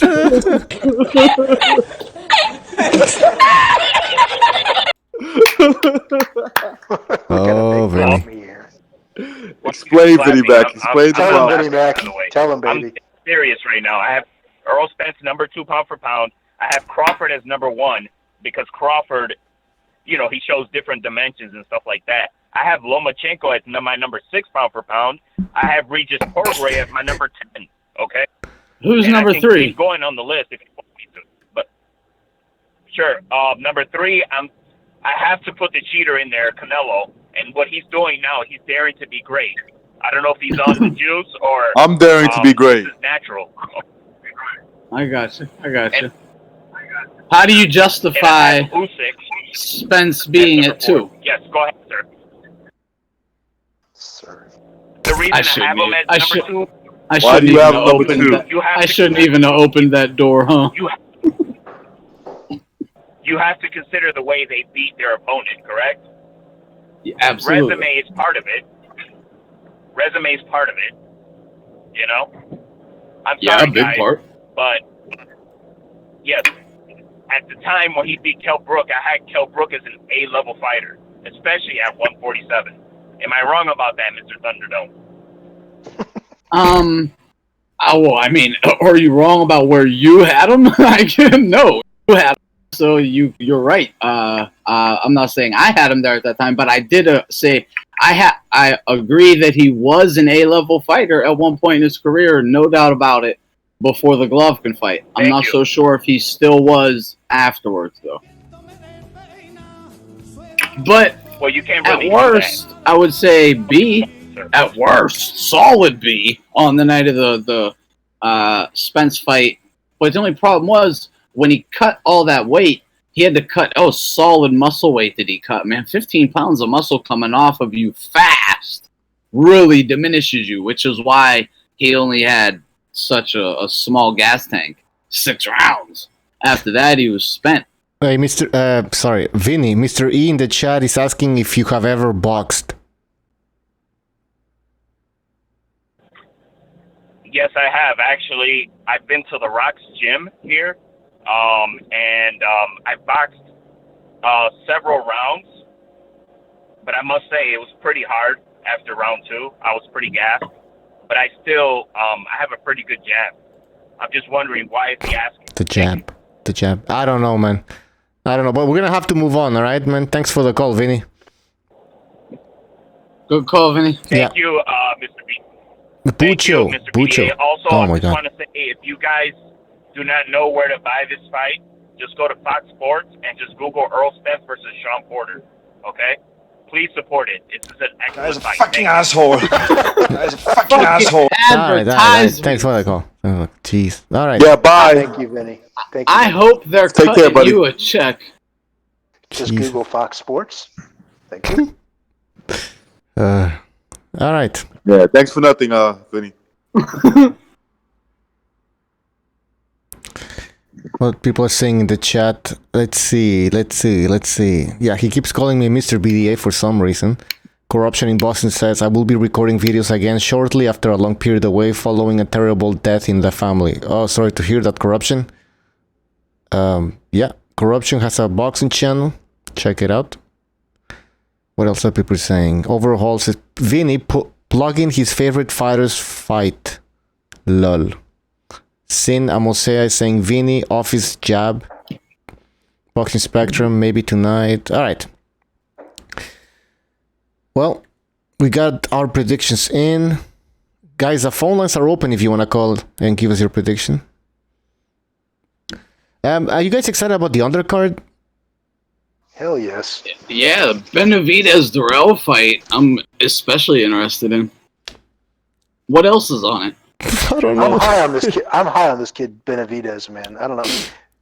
People give me shit because they think I'm like, I don't know, on some kind of bandwagon. But since this Porky Medina fight, this kid's been impressive, man. I think for 168 pounds, I don't know how long he can still make 168 pounds, but Yeah, you want to hear a good thing to do is bet on Errol Spence and Benavidez to win, like, combo bet, and then also put a bit on Porter to win by knockout to, the way, because Spence and Benavidez are probably going to win, so you'll, at least cover your ass, you'll cover the money if Shawn doesn't knock him out. But if Shawn knocks him out, bank. It's a way to bet safely. As long as they're both plus 1,000. They're both plus 1,000 favorites. They're that big of favorites. Oh, yeah. So it's fucking tough, man. It's like you want to throw 100 on it to win 10. Shit. Right. Wait, hold on. 407. You're on the air. 407. I didn't know they were that big of favorites. I'll make it short and sweet. I won't be surprised if Spence wins, but I feel like Porter's gonna win, but he's gonna get robbed. Yeah, that's what I'm thinking. All right. What's your name? Jason. All right, Jason. Are you going the list here? Anything else you want to say? What was it? No, that's about it. Thank you for letting me call. All right, thanks for the call. All right, we have another phone call, by the way. So, gonna go to Muscle Memory. Muscle, what's up? Hey, what's up, everybody? What's up, brother? Muscle Memory. Yeah, so I was hesitant at first because honestly, I'm not really invested in this fight, but just for the hell of it, I'll give a prediction. I think it goes to distance, similar to Thurman, Garcia, Thurman, Porter. I don't think we're going to have like a clear-cut winner, but Spence edges it out on the scorecards. Maybe like 8-4, maybe. Will probably look closer to us, but he probably wins 8-4. All right. Good prediction. Anything else? Yeah. I guess he breaks through into the top 10 of the pound for pound with this win. Maybe replace him with somebody like what was his name? Sorry, the Jose Carlos Ramirez. Like on my list, but yeah, that's about it. Don't have much to say. All right. Well, thanks for the call. Call back again if you have anything else to say. Thanks for the call. Muscle Memory. Check out his channel also. He posts boxing fights. All right. So what we're talking about, Benavides. Yep. Didn't he struggle against that Romanian guy or something? Veteran. Gavril. No. What was his name? It wasn't Gabriel. Was it? I don't remember. He fought him twice. Yeah. It was him? Okay, yeah.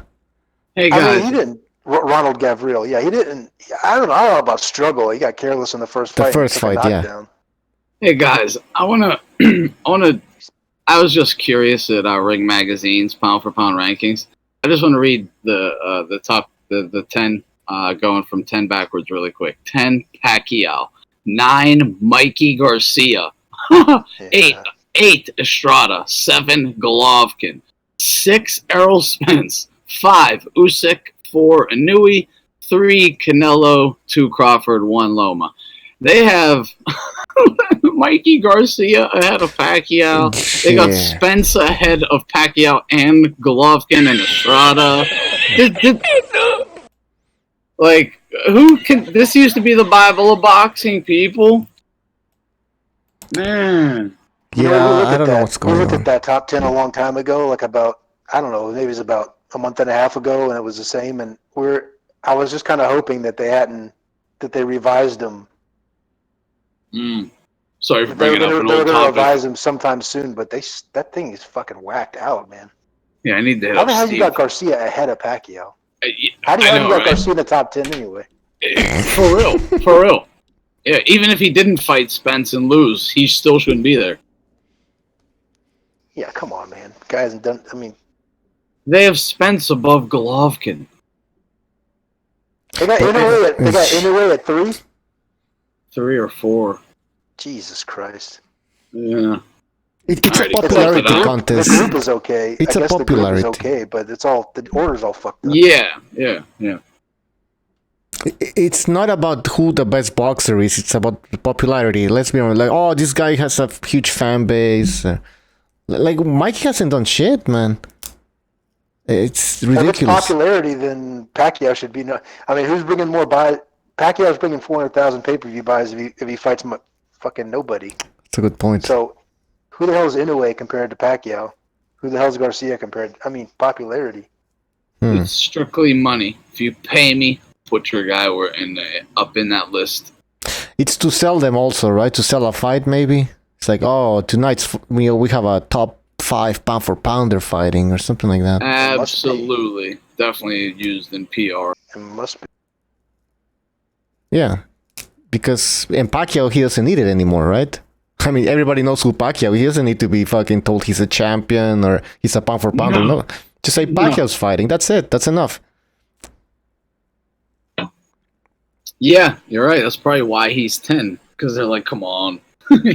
He's like, I'm not giving you $1. I'm the man. So they're like, well, we have to have you on here, so you go at 10. But it's disgraceful to have Mikey Garcia ahead of him. And I like Mikey, like, as a person, as a fighter, he's just in it for the money, so understand, whatever. But pound for pound fighter, when you're just in it for the money, come on.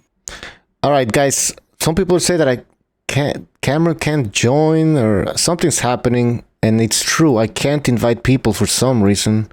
It says he's blocked. Party is full. I I'm gonna hang up and call you guys again. All right? Okay.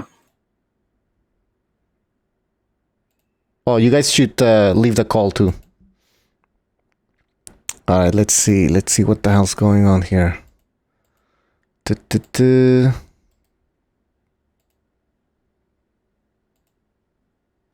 Calling Cameron.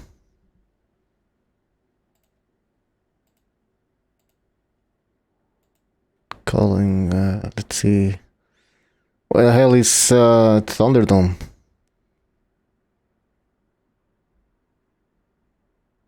Oh, there he is. Gonna call Pete. Yeah, what's up? Hello. Yeah, welcome back. Sorry Long for time these no people. talk. Yeah, I don't know what happened. Alright, Cameron, I invited you, man. You didn't answer, so... Anyways, so what we're talking about? No idea. What a barn burner this fight is. Hey, do you think there's any here's my thing, right? Yeah. I'm just thinking, like Spence, right? Like his finishing against Algieri was like beautiful, I thought. I thought he had a damn strong finish against Algieri, but then his his lack of finishing against Garcia made me want to vomit, made me want to throw something at my TV screen. Disgraceful. Ugh. I mean, but that's a very interesting point because who was it? I think it was Dre who was talking, the caller earlier, the first caller. He mentioned something about, we were talking about pay-per-view numbers and how, you know, that these two fighters, Spence and Porter, don't have that charisma, right, to become pay-per-view stars. But it's not only the charisma that creates a pay-per-view star, it's also the way sometimes how you finish the fight, right? What you do inside the ring. And for Spence, this was against Mikey. This was an opportunity for him to knock out Mikey, man, in a pay-per-view fight and show that he's a monster. Yep. It was similar to, you know, and people gave him credit for that. But if you, like, compare it to, like, Crawford and Postol. Exactly. You know, when he had his first opportunity to show what a monster he is, he didn't step up to the plate. You know, when other guys in history, you know, Floyd or Oscar or, you know, Pacquiao, when they got put up on that stage and they were like, you better shine. They shine. Yeah. You know?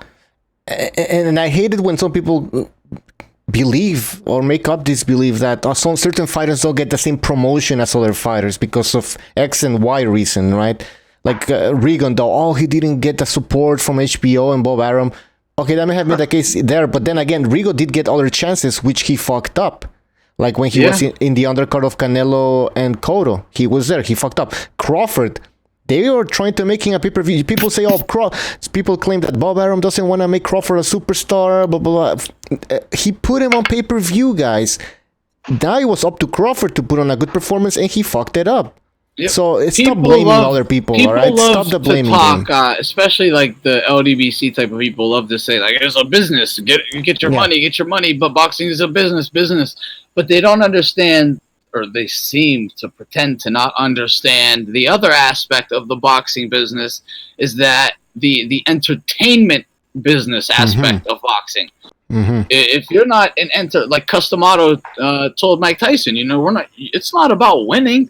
It's about being entertaining when you fight and win. You know, you can't just go in and win. You got to really entertain at the same time.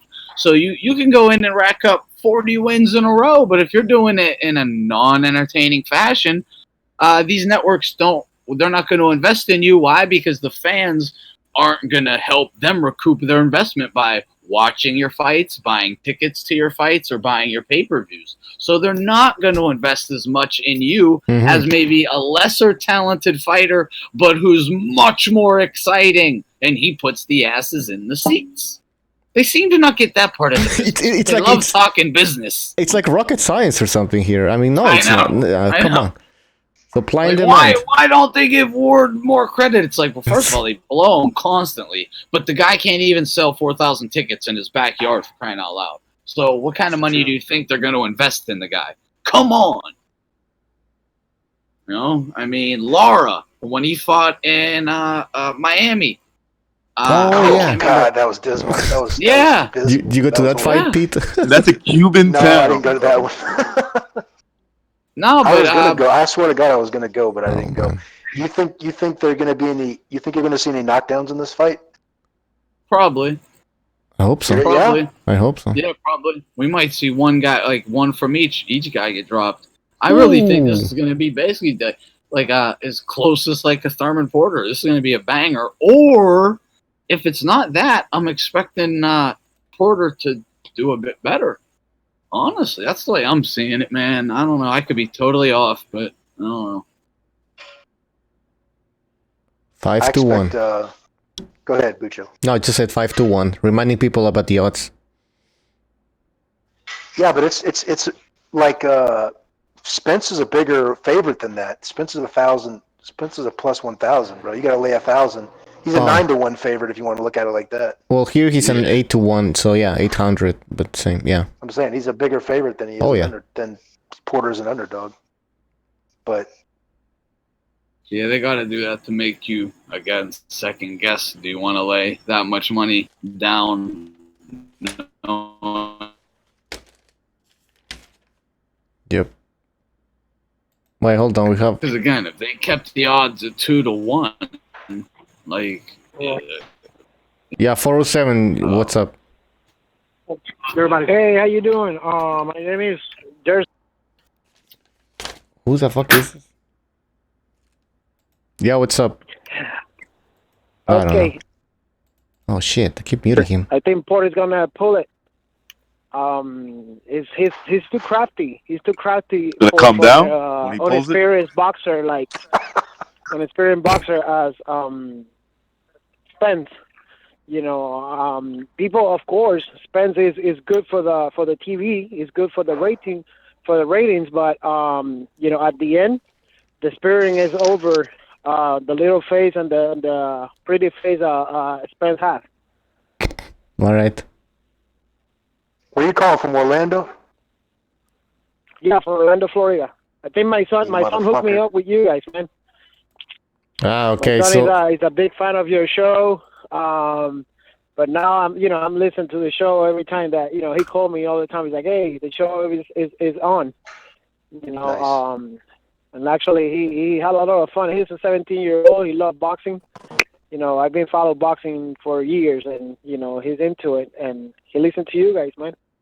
All right. So what's your name so we can put you in the prediction list? Gerson, Gerson. All right. So you said Spence. Sorry, what was your prediction again? No, you said Porter. Yeah. Porter. Porter. Too crafty for Spence. No experience. Okay. So decision.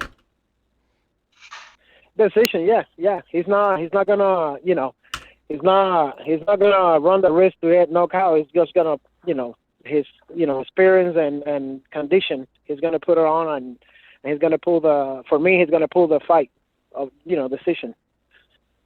All right. Well, anything else you want to add to this prediction?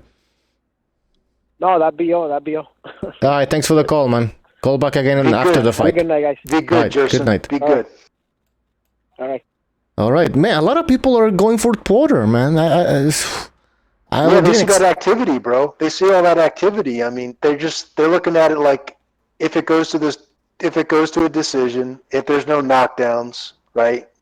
Yeah. If this goes like just a lack of finishing on Spence's part, like the Garcia fight, and then it goes to if both fighters fight their fight, you got to expect Porter to be the busier guy. You know what I'm saying? I mean, shit. Yeah. I'm also getting the feeling that a lot of people are jumping on the Porter ship, like they're switching because a few months ago, most people were going with Spence. I don't know. There's something that's happening here. I think just the more people start to really think about this fight more and more in depth, study film, really break down each fighter, they're starting to have more and more questions about Spence versus Porter,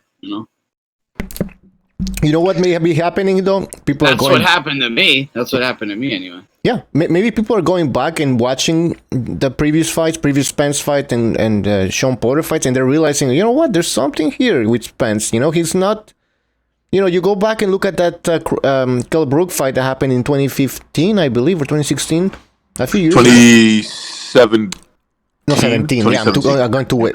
No, it's not 2015. 2017.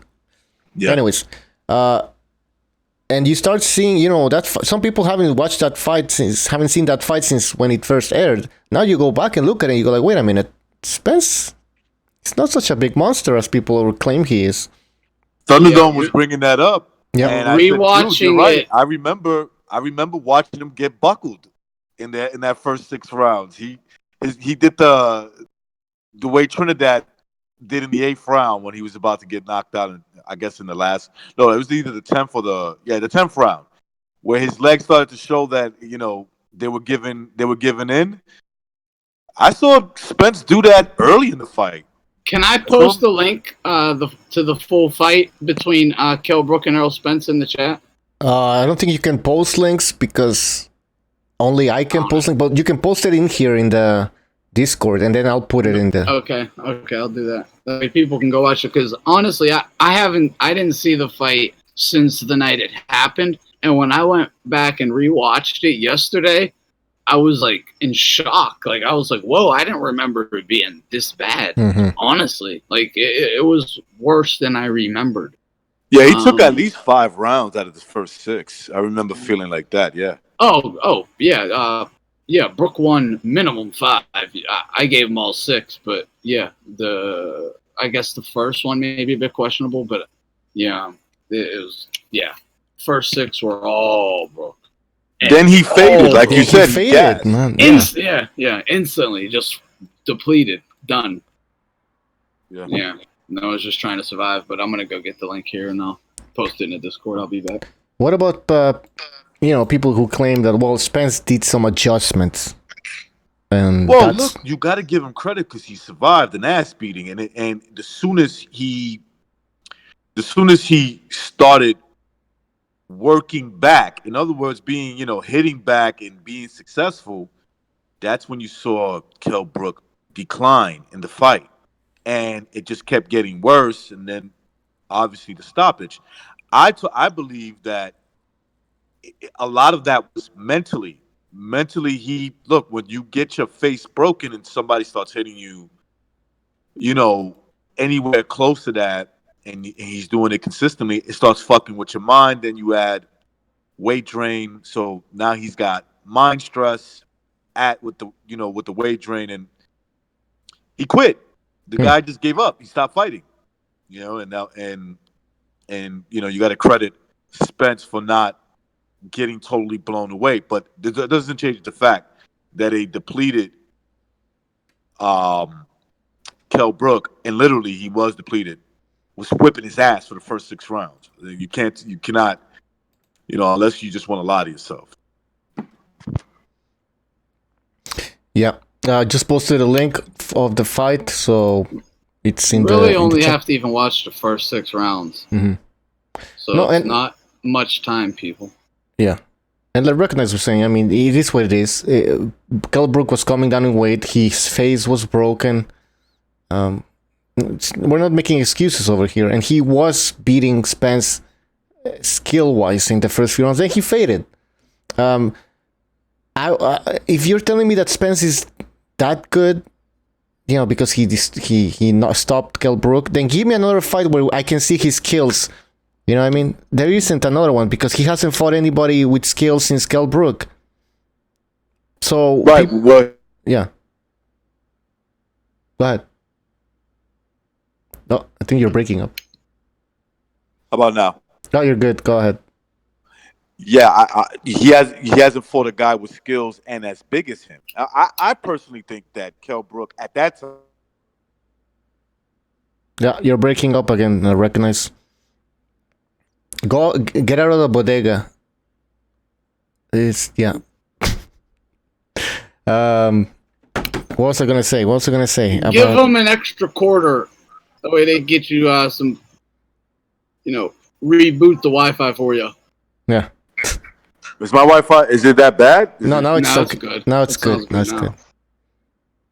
Yeah, if you guys didn't hear me, I think Kell Brook is a better boxer than Spence. And I think had he fought Spence first, he beats him.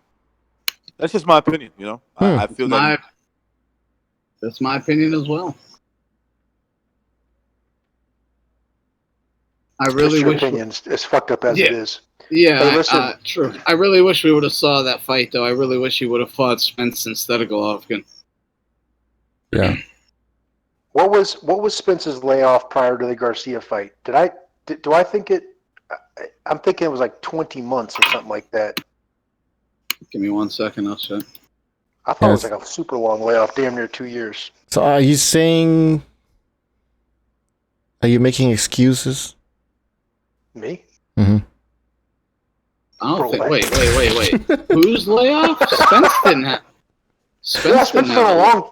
Yeah, he was. He's on a long layoff prior to the Garcia fight. He hadn't fought since probably the Brooks fight. He fought in June of 2018, and then he fought Mikey in March of 2019. So 6 and then he fought Lamont Peterson in January of 2018. Dude's been super busy. Then he fought May of 2017 versus Kell Brook. Yeah, he's been fighting like every 6 months, basically. So on average, about something like that. Not quite. But it's not bad. It's not great, but it's not bad either, right? no, it's definitely not inactive. I mean, he had 2 fights 2018. 1 fight 2017 was the Kell Brook one. Okay, that's 2 in 2016. 4 in 2015. And he's scheduled for a second in 2019. Now, Shawn Porter, on the other hand, let's go to him. Come on. I believe this is also his second fight scheduled for 2019. Why is this taking forever to load? Okay, here we go. He's fought about the same amount of times per year, but just better opposition. He had 1 fight in 2018, which was Danny Garcia. 2 fights in 2017, Berto and Granados. 1 in 2016, which was Keith Thurman. 2 in 2015, Broner and Eric Bonet. 2014, he had 1-2 fights, Malinaji and Kell Brook. 2013, he had 3 fights, Devin Alexander. That Ugos fight that we just saw, that was on the undercard of what? That was in March, same month. Spence fought Mikey. It was on the undercard of that fight, wasn't it? I don't know. No, I don't think so. They didn't have anybody. Their undercards were nothing. No, it wasn't. No. But it was like right around the same time. Like, same. I think the week before, week after. Yeah. What are people saying in the chat here? Cameron is saying that Bay Area think Canelo beat Triple G. Yeah, Bay Area thinks that Canelo won twice against Triple G. That's pretty crazy. Which is fine. Let them think what they want. Remember, who was it? Nopal? He was saying that Canelo won 8-2. Actually, he agreed with Adelaide Bird or something like that. It's Nopal. And I had to fight 9-3 for Canelo. Fase.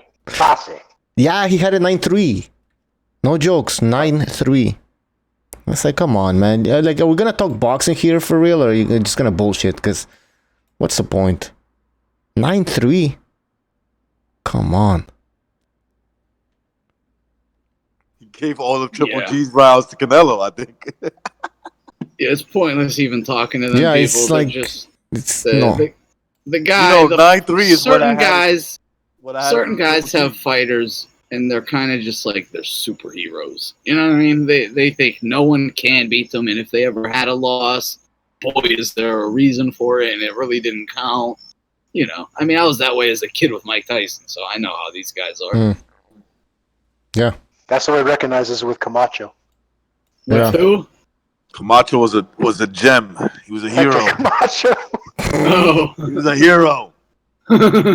Recognize where's that little S curl in the front Yeah, I of was his just, hair. dude, I was gonna say that. Yeah, I can remember because my hair type is not quite like that, so it grew long in the back and shit. He had the Rican mullet. Was it greasy? Exactly. Was it greasy? No, I mean because my mom wouldn't allow me to put that shit in my hair. I had a mullet too. My mom was like, "Hell no, you're not putting that stuff in your hair." Yeah. Come on, Dad, it's macho time. Get the fuck out. I said, "Come on." She was like, "He's a thug. He's a thug on the street." Looks like shit. Well, I was gonna say, interesting enough. Remember when Canelo in the post fight talked about he won 7 or 8 rounds easy, and the whole arena came down on him? Oh yeah. You remember that? He said that in Spanish. Yeah. The whole fucking crowd unloaded on him, huh? They were like pissed.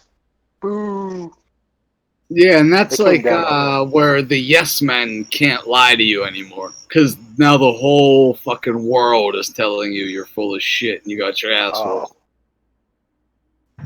That was the Mexican fans in there too, man. They were listening to him. There was no translation yet. Oh yeah, Said he run that 7 or 8 had rounds. to hurt. That had to hurt him. Listen, if Nopal was saying in that crowd that Triple G lost 9 rounds to 3, they would have booed him. The Mexicans. They were pissed that boo Nopal. Boxing Spectrum said recognized. Yeah. It looks like Razor Ramon. I was gonna put up a picture. Man. Looking for a racer. Oh, what is it? In his vests with his chest hair out, no shirt under, just a vest and a gold rope chain, hanging out on the stoop. Yeah, we got a picture of Recognize. Oh shit! Oh shit! Oh wait. Dude, I used to love Razor Ramon as a kid. He was one of my favorites.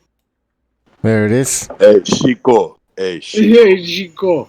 Flick you in the face with his toothpick. I tell you one thing, my beard grows in like the way his beard grows in nowadays. Oh, he had a good Like that, beard. there you go. He had a fucking real looking. Yeah, the thing about my beard is that Look at I that shave it curl. one day and it grows back like the next day. when recognizes in the gym, that's what he's fantasizing he's gonna look like one day. He's like, I'm gonna get there. I'm gonna get there. I actually go to the gym like that, just like that. Hey yo. Elbow pads, 30 fake gold chains on. And when they look at me, I say, "Hey, Chico, what are you looking at? Why are you looking at?" Never use a towel on any of the machines. Just get off of it. It's all nasty, all oily. Ah. Dude, he was a fucking beast of a man. Yeah, they're all big boys. Damn, Ed Reed just got hurt. Hey, what's an easier fight for Canelo? Fighting Kovalev or Callum Smith? Oh, man. Maybe Kovalev, honestly. Whoa. Yeah, that's crazy. Just because Callum Smith's, never been beaten. He's still hungry. Huge. He's bigger than Kovalev. He's a monster. Still hungry. Never been defeated. It's a lot harder to break him than it will be Kovalev, even though Kovalev showed his mental strength in his last fight. That Callum Smith matchup is a nightmare to me for Canelo. It's a guaranteed L. It's a guaranteed L in my opinion. Oh, all right. That's just me. But Box saying Callum Smith might beat up Benavides bad. Who? Callum Smith beating Benavides, he says. No. Sir. Oh, hey, listen. Yeah. I like how Canelo put a rehydration clause in the deal and then put a damn non-disclosure. Put a non-disclosure agreement on it. Put an NDA on it. Really? So that they well, I mean, I'm saying I don't know that. I'm saying there's obviously a rehydration clause. I missed the last show, so I apologize. But from what I understand from the last show, because only about half of it got posted, on YouTube, but on the replay. But from what I understand, there's a rehydration clause in there, but no one can comment on it. Like nobody could say anything. I said it in the beginning of the comments here. It's being discussed. Yeah. So more than likely there's going to be one in the contract. It's not in there yet, which is why there is no comment. It's basically like we speculated, it's being negotiated. So there is going to be one. The fight's official. Yeah, this is just then it's in there. Yeah, Golden Boy said that it's not guaranteed that there will be one in the contract, but it is being discussed. So to me, that just means there's going to be one. It's a discussion of what's the weight limit, right? Because there is going to be a catch weight. We assume that it's highly likely, but the limit is what they're discussing, I guess. Yeah, they're gonna be allowed to weigh in. It's 175, but it's gonna be like the next day at a certain time. They're discussing on what weight, will Kovalev have to weigh in at? Say at like 5. The source is Golden Boy Boxing. I'm gonna ask you again, Thunderdome. I already asked you, but just for the people who didn't listen to the last show, what's a disadvantageous rehydration clause for Kovalev? How many pounds? What? How? Wait, say that again. Yeah, like how many pounds would start affecting negatively Kovalev? Like for example, if it's a 10 pounds. I gotcha. Yeah, I gotcha. 183. I see no rehydration clause. Do I like because you never I'm hearing an echo. Wow. Yeah, me too. Probably this shit. Hold on. Better? I'm still hearing it. Yeah, you're the only one that's not echoing, Bucho. And when you go mute, it stops. Yeah, because I have to keep this for the phone calls, so. Either way, what I'll say though, real quick, is no rehydration clause is cool at all because you never know what you're going to, hydrate up to that day to feel 100% or as close to it as you can. But Kovalev don't hydrate much, so if say they agreed upon 183, which I don't think they will, I think that's going to be too high. But if they did agree upon that, I'd be like, okay, because that's Kov had some of his best performances around that weight. The lower half of the 180s. But if they pull it at like 180, now that's gonna be that's seriously a problem. Would they give Jacobs 10 pounds? Kovalev has came in at like the high 180s before, and he said that he felt like crap from it. He said he doesn't like putting on more than 10 pounds ever. So he likes to stay somewhere between 7 and 10. What did he give Jacobs? 10? Yeah, he gave Jacobs 10, right? Yeah. Yeah, 10 pounds. He gave Danny Jacobs 10 pounds on 160. So he's not going to give Kovalev 10 pounds on 75. You know what I'm saying? He's not going to let him go to 85. No, definitely not. I don't even think Kovalev cares to go that high, honestly. I think he'd be cool but like I'm saying 82, 83. But the point is he should be allowed. Why put an asterisk next to it? Why?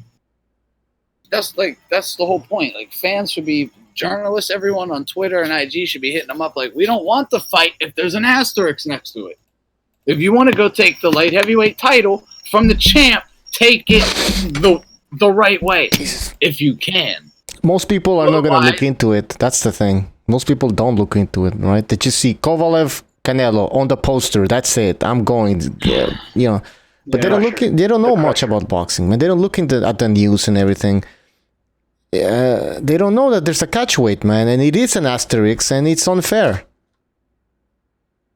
Yeah. It's another asterisk to try to cover it up too. By the way, I don't like that shady shit trying to smooth talk around it. Or put a and gag order on main events, you know what I'm saying? If we didn't know the type of if we didn't know the type of fighter Canelo was and didn't ask these questions because we were like, oh, this fight ain't on an even playing field, so watch the catch. What's the catch? We got to figure this out. And then people figured it out. We knew there was a catch, and bam, we found it. You know, it's like you guys are jokes, man. Canelo's a joke. Mexican motherfucker. A joke. You can't fight anyone on an even playing field. Not only are you a dirty fucking fighter, you're like PED dirty wise. You can't even fight them on an even playing field while you're on the juice, and they're not. You still gotta weaken them. You gotta take extra shit to make you basically superhuman, and then you gotta deplete them to make them not even themselves. You know, the shell of themselves, just so you can. You gotta become superhuman to defeat a shell of a great fighter. Well, he is smaller though. To be fair, Canelo is much smaller, right? Like, sure he is. Moving up, like, here's the thing about Canelo though. Alright, there's a lot of background noise from somebody, come on. I was gonna say that Canelo, at least he's moving up to weight divisions. I know he might be on PDs, he's putting all these stipulations in contracts like most divas have done in the sport. But at least I'm intrigued at the fact that he's moving up to weight divisions. Yeah, I mean, he's really not. He's just not dehydrating himself. But he's still 5'9" or 5. Some people he's 5'7". Like there is like the weight might be. I mean, how much? 5'8". What, 5'8"? Holy shit! What the hell's going on with the noise? What's going on, man? Somebody in avalanche?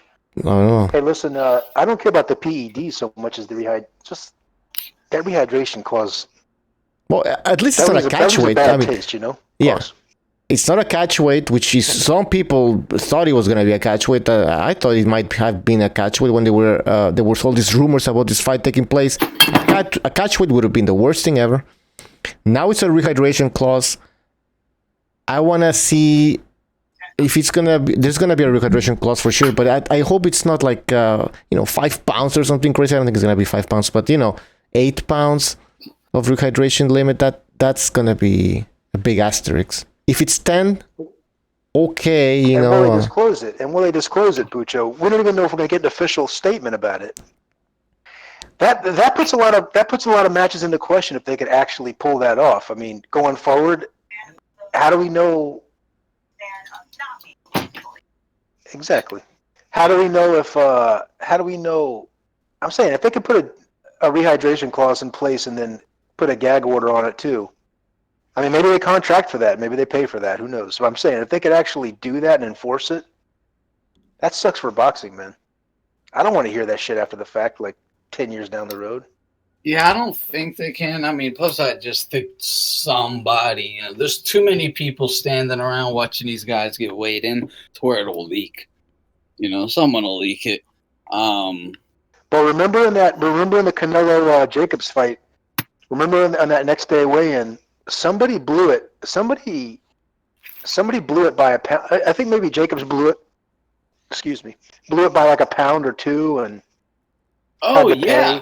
And then there was a big argument about disclosing that. Somebody disclosed it, and yeah, I remember that. I can't remember the details either. They tried to gag that shit. Cove will have the opportunity to say fuck your, rehydration clause and gain whatever he needs if necessary. But yeah, he's gonna have to pay millions to do so, so he probably wouldn't. He'd just go out and be chinny, Sadly. I'm just saying from the last show that I listened to, and I'm sorry if I'm getting this wrong, but I guess Thunderdome got a comment from Main Event saying that got a no comment from Main Event regarding the rehydration, right? What? I don't know. Correct. What was that it? was yesterday. Yeah. Okay. Yeah. Yesterday. As of today, new information. Okay. On behalf of Golden Boy, hold on. Yeah, that there is, again, they said that there might not be a rehydration clause in the contract, but one is being discussed, which is why Kathy Duva said no comment. Just like we speculated, it was probably being negotiated. But them saying, there might not be one in the contract. That don't mean shit to me. Why is it even being discussed? Clearly, because there's going to be one put in the contract. Lying motherfucker. Yeah, might not. I'm sure there might not be one. I'm sure that's possible. Anyway, there is one. There is one. So the thing is, if Main Events has the non-disclosure, then they have to say that they have to respond no comment. They can't respond dishonestly and say there's not one. Like, you're not going to contract that I have to lie. Well, yeah, I guess if I can't talk about it, I have to give you a no comment. Golden Boy can comment about it all they want as third grade tactic as they want to use. With this, there might not be one, but we're discussing it. Yeah. Okay. Now, it might be an NDA, or they might just piss Golden Boy off.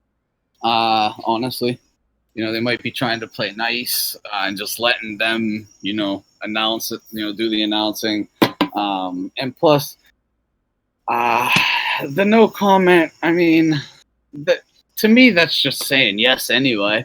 So. Yeah, it's just not lying. I'm not going to lie about it to these guys. What am I supposed to say if I'm asked? No comment, Exactly. See, he agrees with me. Your dog agrees. The thing is, if you guys remember, this is how it got blown out of the water. This is how it got exposed in the Canelo Jacobs pre-fight in the press conference. They went to Jacobs and they asked him, "You got a rehydration clause?" He goes, "Yeah." Canelo. Golden Boy said, we that's IBF. And then they went over to Jacobs during his little media thing, and they go, "No, it was him and what's his name? What's his trainer's name? Jacobs' trainer." The seamstress, Rozier. The seamstress, yeah. Starts with so Rozier and Rozier, yeah. So Rozier says, Jacob says, "No, it's not an IBF clause. They put it in the contract. It's contracted." Golden Boy. Then they went back over to Canelo and busted his ass. Damn, they tried front end. Yep. Wow. See, that's slimy. That's shitty, man. Yeah, again, that shows no integrity, man. No integrity as a fighter. None. He should have been fighting Golovkin. I mean, that's the thing. Canelo always says, "Oh, I fight for the fans and all that shit." The most fans wanted to see a third fight. Yeah, I mean, why is he? What's going on here? Canelo's whole personality is just a big fraud. He's a true scumbag, like a dirt bag. Like, he's just a bad person. You have to be to do the shit he does, and then he's a sociopath also. Like, smile at the cameras after you and lie right to him and shit. Like, he's a fucking maniac. The guy only cares about himself for sure.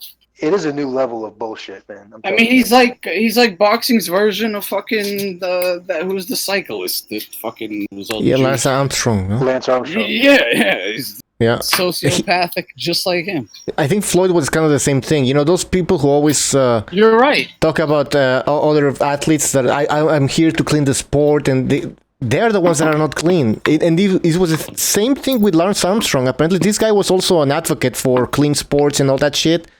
Ironically, he's the one taking drugs. Just like Floyd. I know. Out of control. All right, guys, we might we're gonna end the show. It's been for 2 hours and 30 minutes. We should end the show now. I don't know, ThunderDome, are you gonna do a show on your channel? I don't know, what time is it? I don't know. I have to see what happens. All right. By the time my son gets to bed. But if I do, it'll be around 8:40. So keep an eye open. Yeah. But thanks for having me on, man. No problem. Thanks for being on the show. You as well, Pete. Who else? Hey, thanks for having me, Bucho. Yeah.